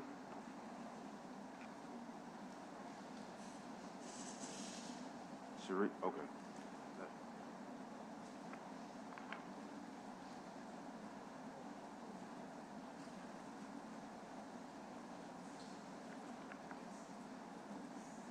Good morning. My name is Sharice Harrison Nelson. I am a child of Treme. Well, I was conceived in Treme, and I was baptized at St. Augustine Church. My father's life celebration was also held there. My father was the late Big Chief Down Harrison Sr. He lived at 1125 St. Anne Street, which the house is still in the park. He left from there as the Big Chief of the Creole Wild West in 1957. He worked with Luther Gray on having Congo Square designated as a National Historic Place by going into the park weekly with Luther to drum and play sacred Indian chants. When the park was finally designated, my son, Big Chief Brian Nelson, dressed out in his suit along with my nephew, formerly Christian Scott, now Grammy-nominated musician Zion Atunde Ajawa. Brian, my son, is a graduate of USC, University of Southern California, in cinematic arts. His thesis film was Keeper of the Flame. It is a narrative short based on the masking Indian tradition. It is an award-winning film that has been shown all over the world. My brother and father were in part the inspiration for two of the characters on the Treme show. There are some stories in there that are really from our life. We have receipts. The story with them making a CD that really happened, and it's from their real life. And my brother, Don Harrison Jr., is the Big Chief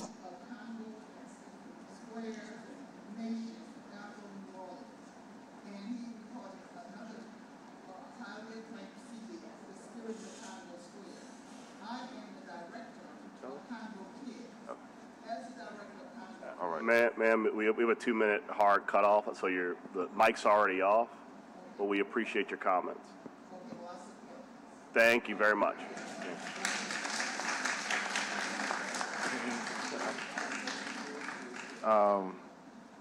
Last name is Evans, I believe. 1904 Bartholomew Street. Okay. I greet you in love and respect. I am the Vice President of the Congo Square Preservation Society, and I speak on behalf of the Preservation Society. particularly for the legacy work of Luther Gray and Mama Jamila Mohammed Peters. We are the Congo Square Board Preservation Society, and we come to say, yes, we're happy about the money, but I really want to speak on behalf of how the money is going to be used. It's very, very important. We say in one of the languages of Africa, in the Ewe language, we say, Ejo Kublima. It has been since ancient days that our ancestors have been on that land. It has been since ancient days that people have come to protect that land. And no matter what the money is, it must be handled respectfully according to the laws of our ancestors. We all know that when you demolish or desecrate sacred land, there is something that you have to be mindful of in the spiritual realm that you cannot see. So the money must be handled respectfully, ceremonially, and ritualistically in honor of the people that danced and drummed on that land. We hold drum circle every Sunday at 3 o'clock. All of you are welcome to come. We urge you to come so you can see the way we hold ceremony there and the way that we make sure that they are honored. I do have a cautionary word that I would like to have you all look at, is the word master plan. Master plan has disturbed me since I saw the flyer, because the master plan is what got us in a lot of mess and a lot of pain in our community. We don't have no more time for a master plan. We have time for a sacred and respectful plan. And I think that word needs to be looked at very, very carefully. Ashe. Thank you. Councilmember Morrell. At this time, I want to move to add 5 additional minutes for public comment. We have 2 other speakers, and I just want to be respectful of that, so I'll move. Can I get a second? Second by Councilmember King to add 5 additional minutes. All in favor, please vote your machines. All right, 7 yeas, no nays, additional 5 minutes. Thank you. Nelson? Ms. Nelson?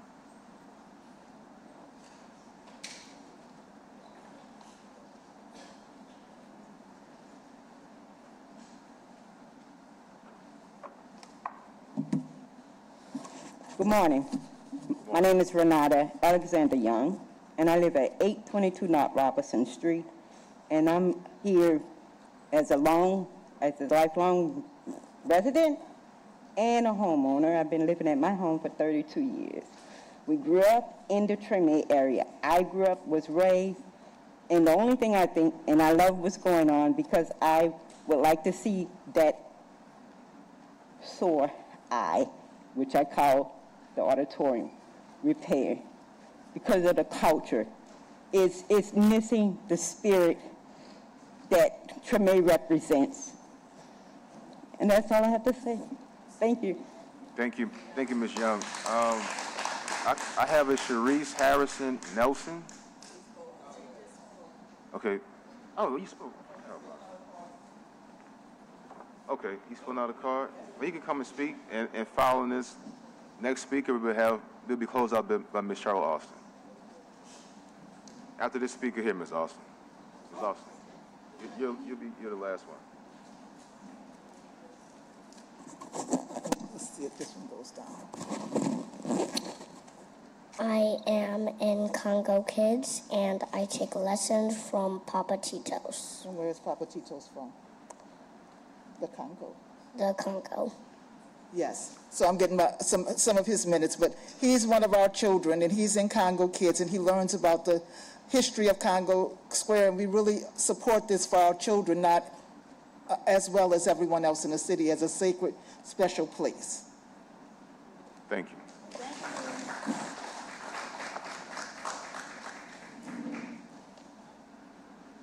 Everyone, I hope I'm less than 5 minutes, really 3, but I just need to say this. First of all, thank you all. I want to extend my appreciation to Mayor Marino, her administration, and the City Council for the focused forward momentum underway to improve the municipal auditorium in Louis Armstrong Park.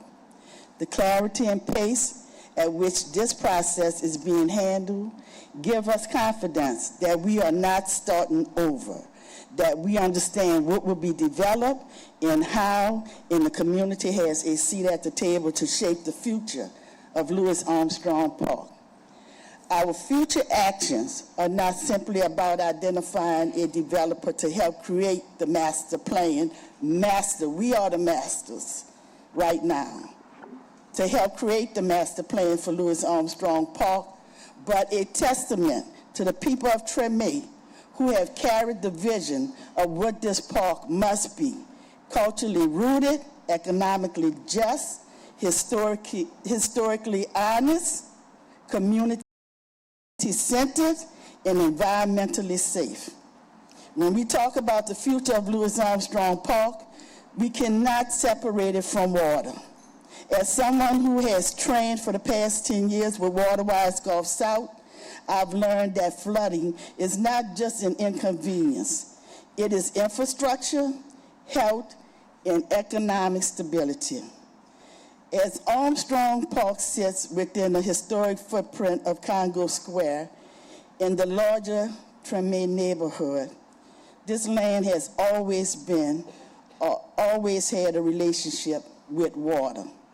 The flooding we are seeing, the stormwater challenges around the park are not accidental. It is the result of decades of hard infrastructure, soil compaction, and Hold on 1 second, Ms. Austin. I'm going to yield to Mr. King, who's asked for an additional minute of personal privilege, so you can keep talking. Okay. You have 1 additional minute. Okay, I have 1 additional minute. Well, I'm going to take that minute to do what I think is important. Number one, call out Mr. Ron Chisholm, Jim Hayes, Barbara Major, who started this fight and struggle over 50 years. I'm sorry, let me please just say this because it's so important. The history of this sacred site now points to the current leadership emerging from within, led by Jackie Harris, president of Save Our Soul. Her steady leadership, discipline, and consistent attention to detail ensured that every voice had a place in this process. She did not rush it. She did not narrow it. She organized it. Through her leadership and through the committed members of SOS who worked meeting after meeting, document after document, is what got us here today. Yeah, I had more to say, but I'll save it for another time. Thank the city of New Orleans because they also came out and supported our efforts. Thank you all. Thank you, Ms. Harris. We'll hear from Council President Morrell, followed by Council Member Jason Hughes. Thank you. Fortunately, I don't have a time limit, so I can talk as long as I want. Right, Eugene? All right. That's a good thing about being on the council. I'm going to try and keep it short, but I've got a lot to say. I think it's really important for me to I know we're celebrating this milestone, but I think it's important to recognize the history of this particular fight and this particular struggle. I want to begin by thinking, it always says it takes a village to raise a child. My village is here. Jackie, Asatawa, Miss Mays, y'all are 3 people back to McDonough 15 that if you don't like what I do, you can blame 3 of them for helping shape me as a person. But when I look at this project, it kind of reminds me of like the Iliad and the Odyssey in that it has taken so long. Think back to before this last council's term when the city tried to turn Armstrong Park into City Hall. And that was really the war. That was the war that kicked this whole thing off because that effort was so tone deaf and against what Armstrong Park was, what Congo Square was, and what the community wanted. And I cannot help but highlight that SOS arose out of that, and the work that SOS has done has been largely unfunded volunteer work. Now I want to highlight that because it's important, and I mess with Ms. Mays all the time over this. That SOS been actually given the funds it's requested based on as many press conferences as y'all have been requested to attend by the previous mayor and previous administration. The planning would have been done already. A lot of people have attached themselves to the work that you guys have done at Armstrong Park and Congo Square Municipal Auditorium, but they haven't put their money where their mouth is. And this council and the previous council has been consistently pushing for that, and it took a member of the previous council becoming the mayor to finally put the money where the mouth is. And I look tremendously forward to what you will be able to do now that you actually have the resources and support to do the planning, the extensive planning you've been ready to do for 5 years. And I appreciate the tenacity of this organization, the optimism, that the eternal optimism that despite every setback, you guys have never wavered from the fact that Armstrong Park and Congo Square will be developed and honored in a way that supports the community, and the municipal auditorium will be reborn as something that serves the community. Because as a student of history, particularly French Quarter Treme history, there was a time when the people who lived in Treme were not allowed to use the municipal auditorium. And I will not let people forget, there was a time when certain Mardi Gras crews had balls in there, and people that looked like me and the majority of this council weren't allowed to go in the auditorium that was in Armstrong Park and took up Congo Square. So while it is important for us to reclaim the space, we will not forget that when municipal auditorium was being used exclusively by certain people in the city, it was very well maintained and taken care of. And when it became open to all, that is when you saw a lot of resources not being put back into municipal auditorium. So that space has to come back as a space everyone can use that honors the communities of the city of New Orleans, but more importantly, honors the history and the commitment of the people of Treme and the French Quarter who have this in their backyard. So I'm so excited we're here today. I'm so excited this council and this mayor are going to actually give you the resources that have been promised to you for 5 years and are finally putting their money where our mouth is so that you can get this done. And this council will continue to support the efforts of this community to develop this space in a way that honors the history of this community. Thank you.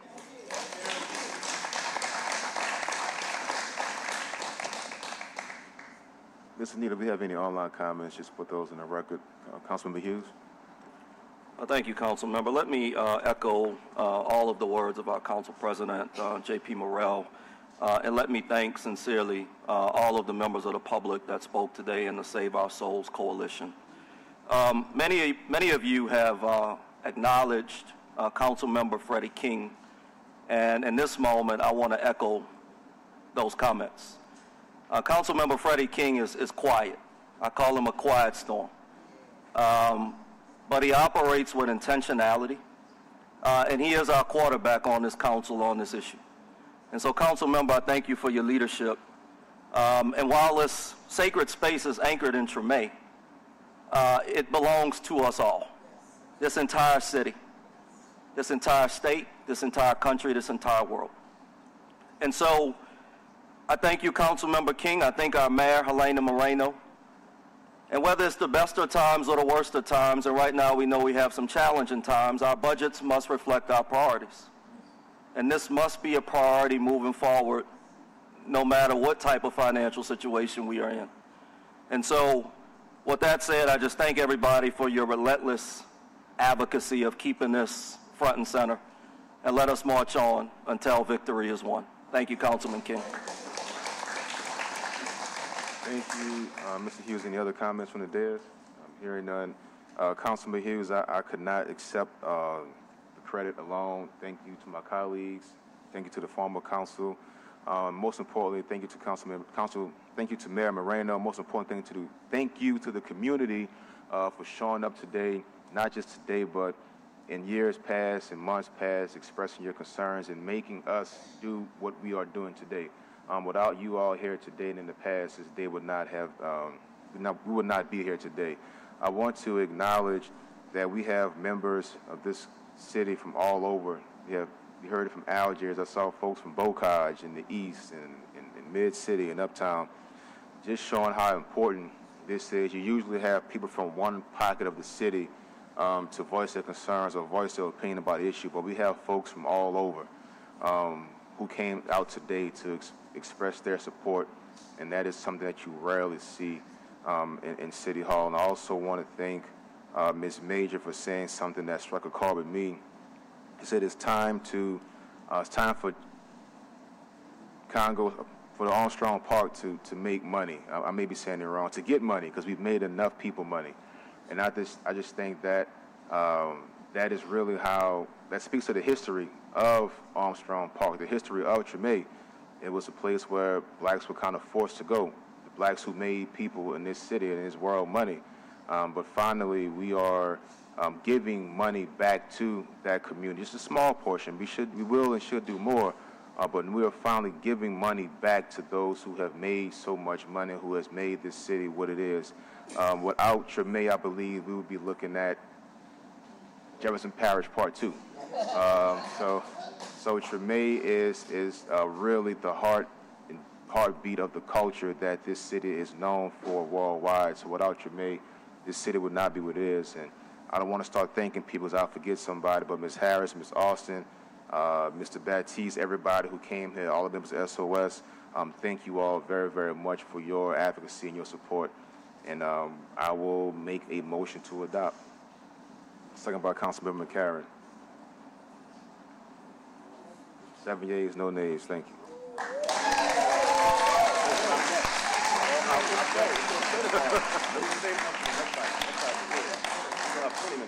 I'm going to ask our SOS folks if you don't mind staying around for 10 more minutes, because we have a very special tribute that is to a cultural icon. Just give us 10 minutes, if you will. Stay with us for a second. Go ahead. Okay. On page 24, item 59, we have motion M2685 by Councilmember Green. We need to withdraw this motion, and we have a substitute motion designating the intersection of North Johnson Street and Independence Street as the Big Chief Donald Harrison Sr. honorary intersection pursuant to section 146-762 of the Code of the City of New Orleans. We need to vote to add this to the agenda. Yeah.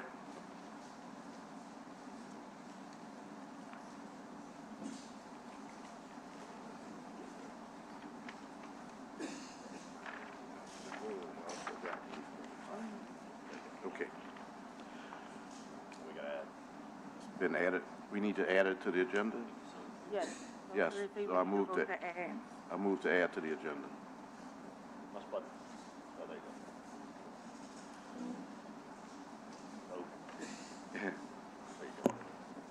At this time, I'm honored to ask members of the family of Big Chief Donald Harrison to come forward to the table, just for a second. We need a second real quick, Councilmember Green, to add it to the agenda. I second.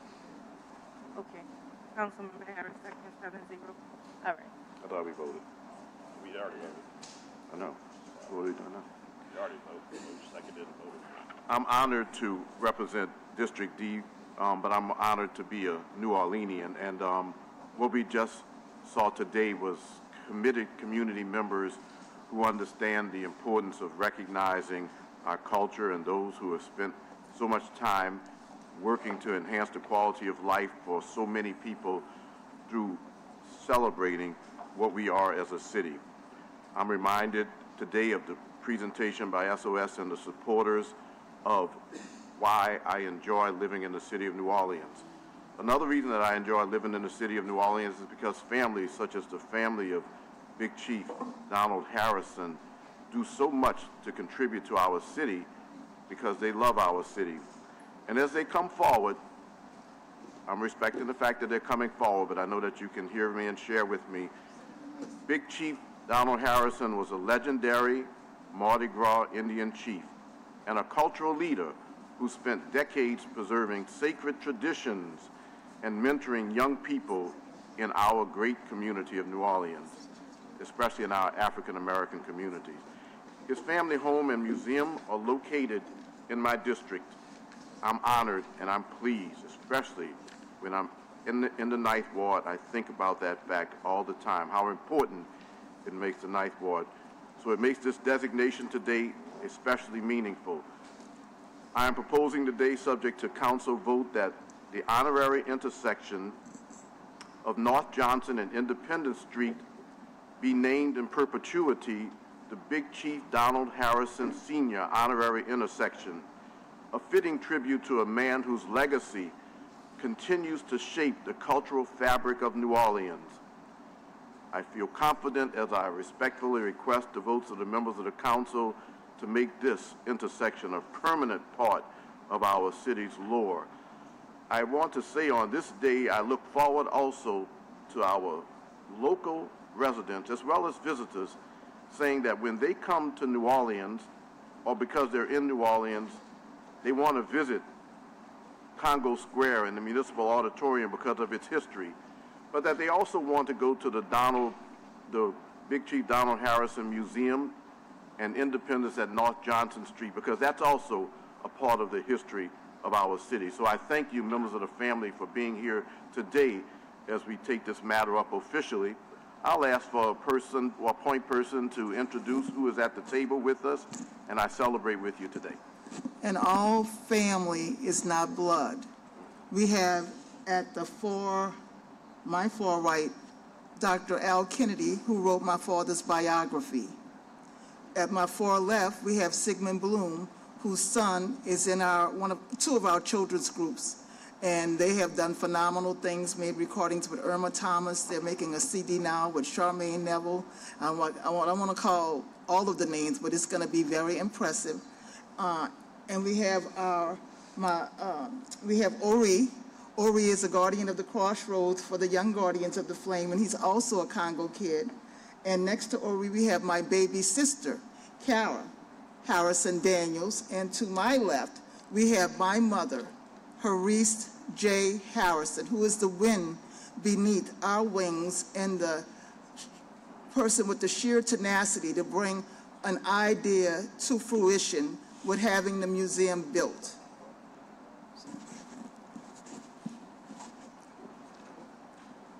I'm just tremendously honored to be here on behalf of my late husband, who was a man that was generous to a fault for others.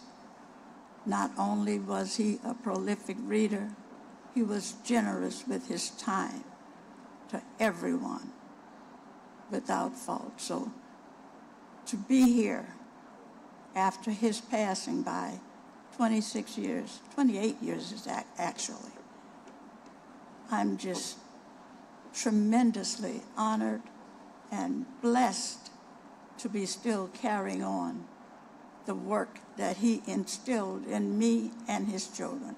And I thank all of you for allowing me the opportunity to do that on behalf of his legacy and our future, our children, for us to give what we tried to give to the city of New Orleans when I started a book giveaway in his honor in 2006, far before any other book festivals that amassed much more money than I have been able to amass. But we still give books away in large amounts. David Francis, Dr. Norman Francis' son, provided me with a venue, which was the old Times Picayune, that gave me, in the beginning, adult books, because we were going into the schools giving the entire school population books on their level to try to combat high-stakes testing to get our children literate and responsible human beings that could pass that test like zip. That was what I wanted to do in his honor, because that's the life that he gave me, a literate life, a life of critically thinking about the challenges we face as a people, and to do whatever we could as Hariste and Donald Harrison to provide children with opportunities. I thank all of you in his honor. And thank you for providing those opportunities, and it's been well recognized. And Ori has a statement. Hello, my name is Ori. I am the son of Malik, who is now my ancestral guide, and Scribe Queen Christiana, which is my mom, is a member of the Queen Reese Collective. And also the Guardians, also the Guardians of the Crossroads and the Young Guardian of the Flame Maroon Society. As Guardian of the Crossroads, I am the bridge between my dad's legacy and the legacy of Queen Reese's dad, Big Chief Donald Harrison Sr. He was the founder of the Guardians and also known as Nicey Nice. A few of the things I love about the Donald Harrison Museum is that we learn and do a lot of cool kid things. I learned to play my June June drum, which was a gift from the museum. I get to perform with my friends at events like LunaFest, Jazz Fest, and K20. I even got to record in a real recording studio and will co-produce a song on our CD. The Young Guardians have done so much for me and the city of New Orleans, which is why I support an honorary street named after Big Chief Donald Harrison Sr. All right, thank you.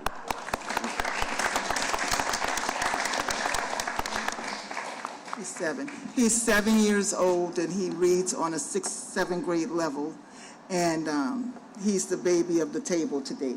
So I don't know if my baby sister wants to say something. Well, I just want to touch on, Mom talked about my father's quest for knowledge and his drive for information. It was a lifelong yearning, and he instilled that in all of his kids. But on the artistic side, he also exposed us, along with my mother, to a myriad of experiences. But he nurtured our musicianship. Everybody kind of had to play something in our house. But he put a horn in my brother's hand, Donald Harrison Jr., who's a jazz master at this point. But he also nurtured the musical and creative journey of Zion Atunde Adjua, formerly Christian Scott, who is his grandson and my son. And other artists, visual, filmmakers, painters, sculptors, all come from this one family. And it started with our matriarch, my mother, and my father, Donald Harrison Sr. And so I appreciate him being honored in this way. Thank you. Would you like to say something? It's been my honor to be a part of this family, but I had the pleasure and the honor to interview many, many times Big Chief Donald Harrison, and I learned so much more. One example that I'll give you was from my first interview, he sat down and asked me, "Are you hip to Camus?" All of a sudden, I had to dig up every one of my college philosophy books in order to catch up with him and stay and learn. And it was the best graduate school experience I ever had, even though I wasn't in graduate school.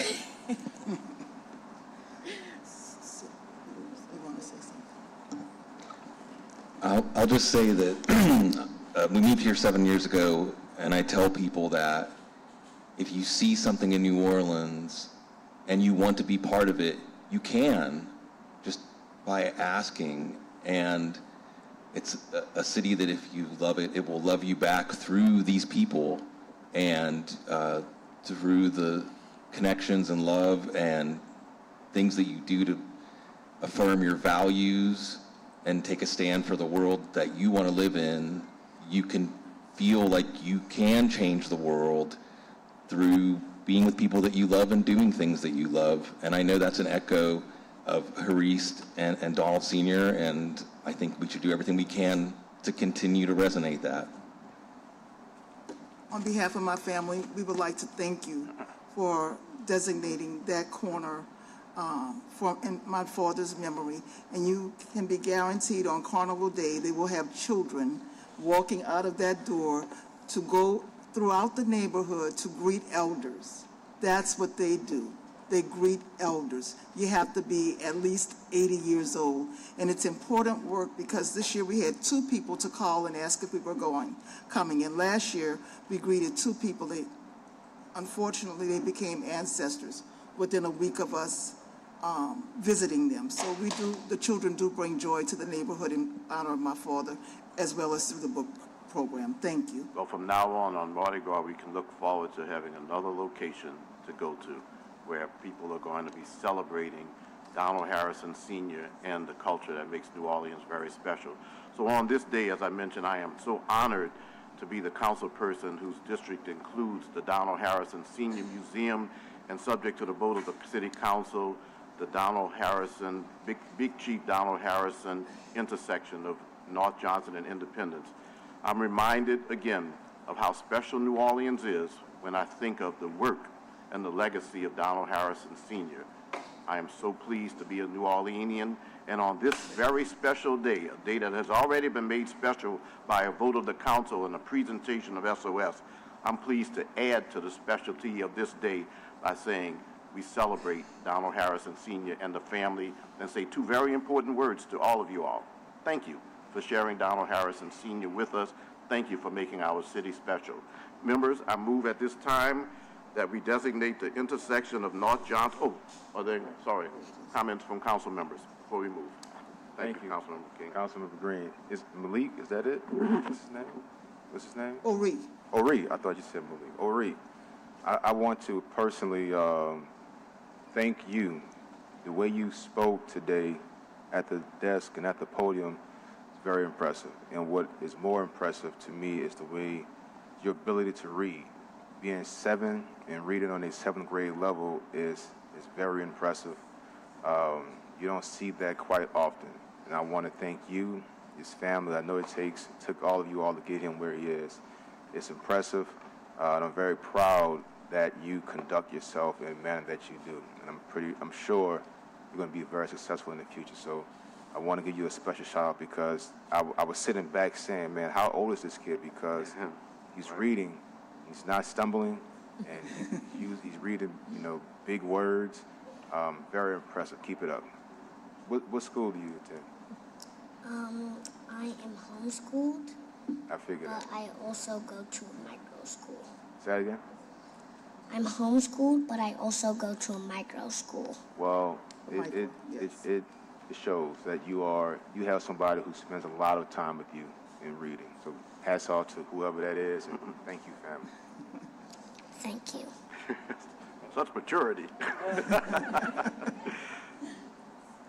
At this time, members, I move for the approval of motion number 2685, which designates the intersection of North Johnson Street and Independence Street as the Big Chief Donald Harrison honorary intersection.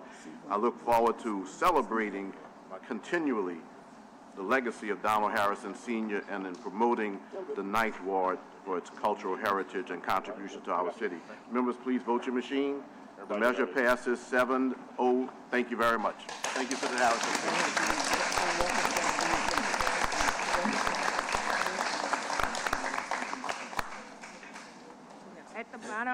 At the bottom of page 17, we have motion line over M25-182, adding Councilmember Harris and deferring it to the March 12th.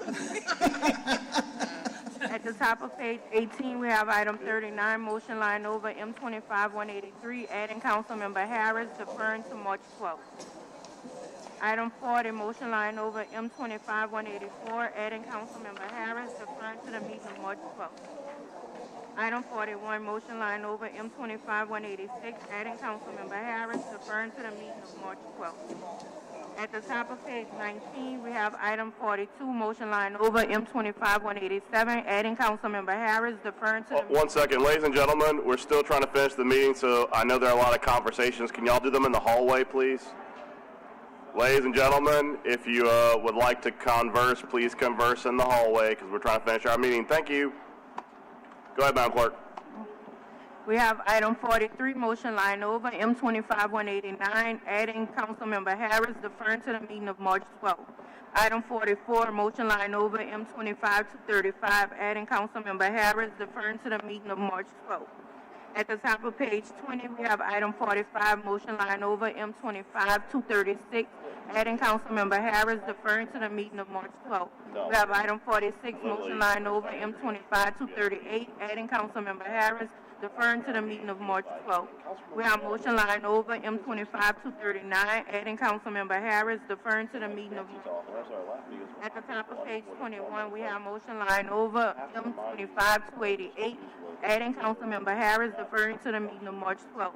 Item 49, motion line over, M25-435, adding Councilmember Harris, deferring to the meeting of March 12th. Item 50, motion line over, M2638 is deferred to the meeting of March 12th. At the top of page 22, item 51, motion line over, M2639 has been deferred to the meeting of March 12th.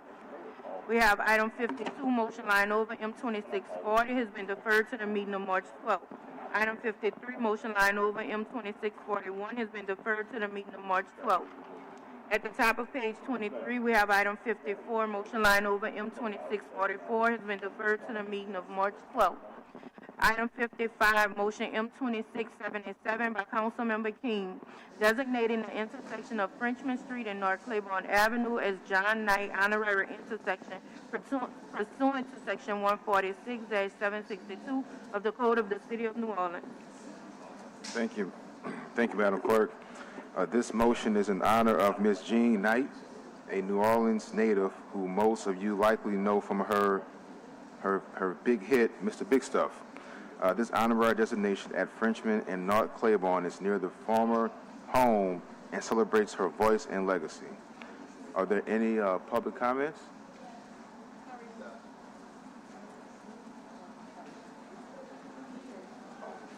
So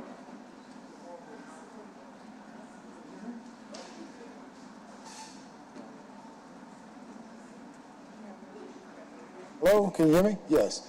I'm the son of Miss Jean Knight. Emil Commodore. I'm also currently living at 116 Harbortown Court in New Orleans, so just moved back from Florida. We're very honored that you all took the time, and especially you, in particular Councilmember King, to honor my mother in this way. That intersection of Frenchman Street and Claiborne is very special to us. I mean, that's where the magic happened. That's where Mr. Big Stuff was born, and Jean Knight, the entertainer, had the first big break and took that on to other songs and a very long and fruitful career, including, I'm sure you all have heard the song, The Mess with My Tutu, and so forth. So she was long-term member of the crew at the Jazz Fest, always entertaining at the Jazz Fest. And so, again, we're delighted to be here, delighted that you took the time. I want to also especially thank Herman Galatas for being the impetus behind this motion and getting everything actually in gear. So thank you all very much. Appreciate it. thank you. We just ask that you fill out a comment card out once you're done. Oh, okay. And I just want to say one quick note. During her last 7.5 years, we were in Tampa, and she was there, but every single day she wanted to come home. And she made sure that everyone knew that Tampa was not her home, it was New Orleans. And she wanted service to be at Maria Goretti Church, and she wanted her remains to come back home, which we honored her with that. So thank you very much. Thank you very much. Thank you. Don't forget to fill out 2 comment cards. Ms. Morgan Clevenger. Thank you.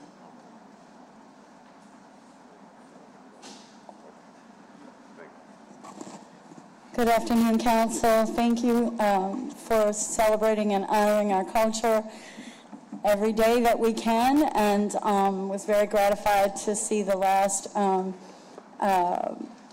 motion and transfer of funds to get the long-awaited Armstrong Park moving.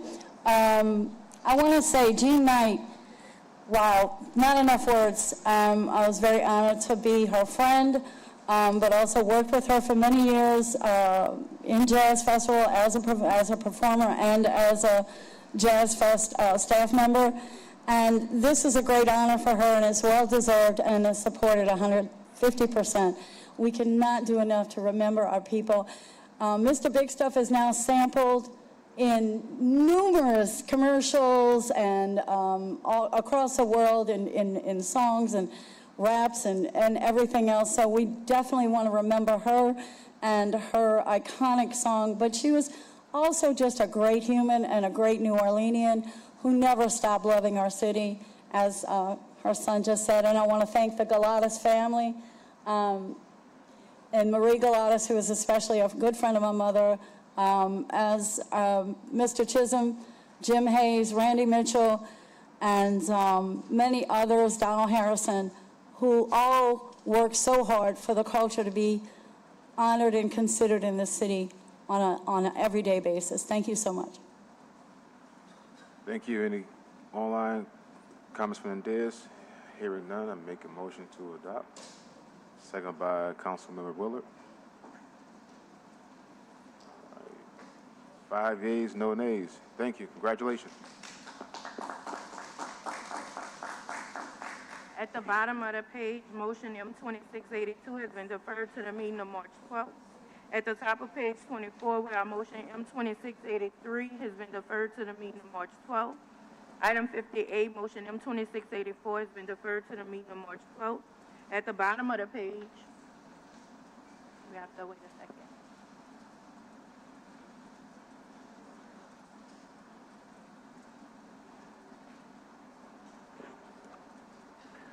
Madam Clerk, I'll pick up the item for Mr. Green at the bottom of the page, as well as the item on the next page for Councilmember Hughes. Okay. You can just add me to those. At the bottom of the page, item 60, resolution R2687 by Councilmember Green, adding Councilmember Morrell, a resolution calling an election in the Lake Oak Subdivision Improvement District for November 3rd, 2026. Thank you. This is a renewal election. I'll move to adopt. Second by Councilmember Willard. Please vote your machines. 5 yeas, no nays. On page 25, we have item 61, a resolution R2688 by Councilmember Hughes, adding Councilmember Morrell, a resolution calling an election in the Lake Bullard Neighborhood Improvement District for November 3rd, 2026. This is for the election for the renewal of an existing security district. I'll move to adopt. Second by Councilmember Willard. Please vote your machines. That is 5 yeas, no nays. Council members, we could suspend the rules to go to ordinance. I will move. Seconded by Councilmember Willard. All in favor say aye. Aye. 5 yeas, no nays. We're on ordinances on first read. Ordinances on first reads. Ordinance calendar number 35,339 by Councilmember Hughes, an ordinance to establish a conditional use to permit an outdoor storage yard in a GPD General Plan Development District on Square 151, Lot 678, Woodland Heights, in the 3rd Municipal District, bounded by Old Gentilly Road, Almanasta Avenue, and Reed Boulevard. The municipal address is 10760 Old Gentilly Road, and otherwise to provide with respect thereto, zoning docket number 6025. Ordinance calendar number 35,340 by Council members Harris and McCarron.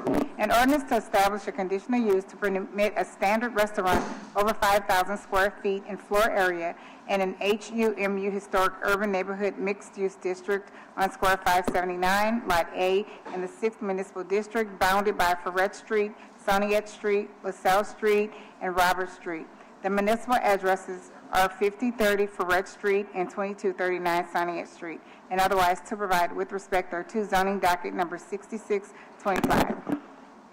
Ordinance calendar number 35,341 by Councilmember King by request, an ordinance to authorize the mayor of the city of New Orleans to enter into amendment number 4 to a previously executed cooperative endeavor agreement between the city of New Orleans and Healing Minds NOLA relative to the public purpose of supporting the New Orleans Assisted Outpatient Treatment Program, abilities to coordinate physicians to conduct mental health evaluations for prospective AOT participants in compliance with Louisiana Revised Statute 2866 at Sequoia and to compensate physicians for same by operating the AOT programs through the Orleans Parish Civil District Court and working to connect people in need of mental health treatment, to appropriate resources through case management and court supervision, to modify the provisions thereof and extend the term thereof for 1 additional year is more fully set forth in the amendment number 4 form attached hereto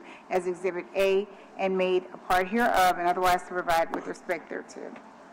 Ordinance calendar number 35,342 by Councilmember McCarron by request. An ordinance to authorize the mayor of the city of New Orleans to enter into an agreement to grant a servitude to an adjacent property owner for encroachments on or over portions of public right-of-way located at the municipal address 6400 Memphis Street to fix the minimum price and term of said servitude agreement, to declare that such use is granted in the servitude agreement will incorporate space that is neither needed for public purposes, nor shall such use interfere with the use of the public right-of-way, to set forth the reason for said servitude agreement and otherwise to provide with respect thereto. Ordinance calendar number 35,343 by Councilmember McCarron by request. An ordinance to authorize the mayor of the city of New Orleans to enter into an agreement to grant a servitude to an adjacent property owner for encroachments on or over portions of public right-of-way located at the municipal address 373 Walnut Street, to fix the minimum price and terms of said servitude agreement, to declare that such use is granted in the servitude agreement will incorporate space that is neither needed for public purposes, nor shall such use interfere with the use of the public right-of-way, to set forth the reasons for said servitude agreement and otherwise to provide with respect thereto. Ordinance calendar number 35,344 by Councilmember McCarron by request.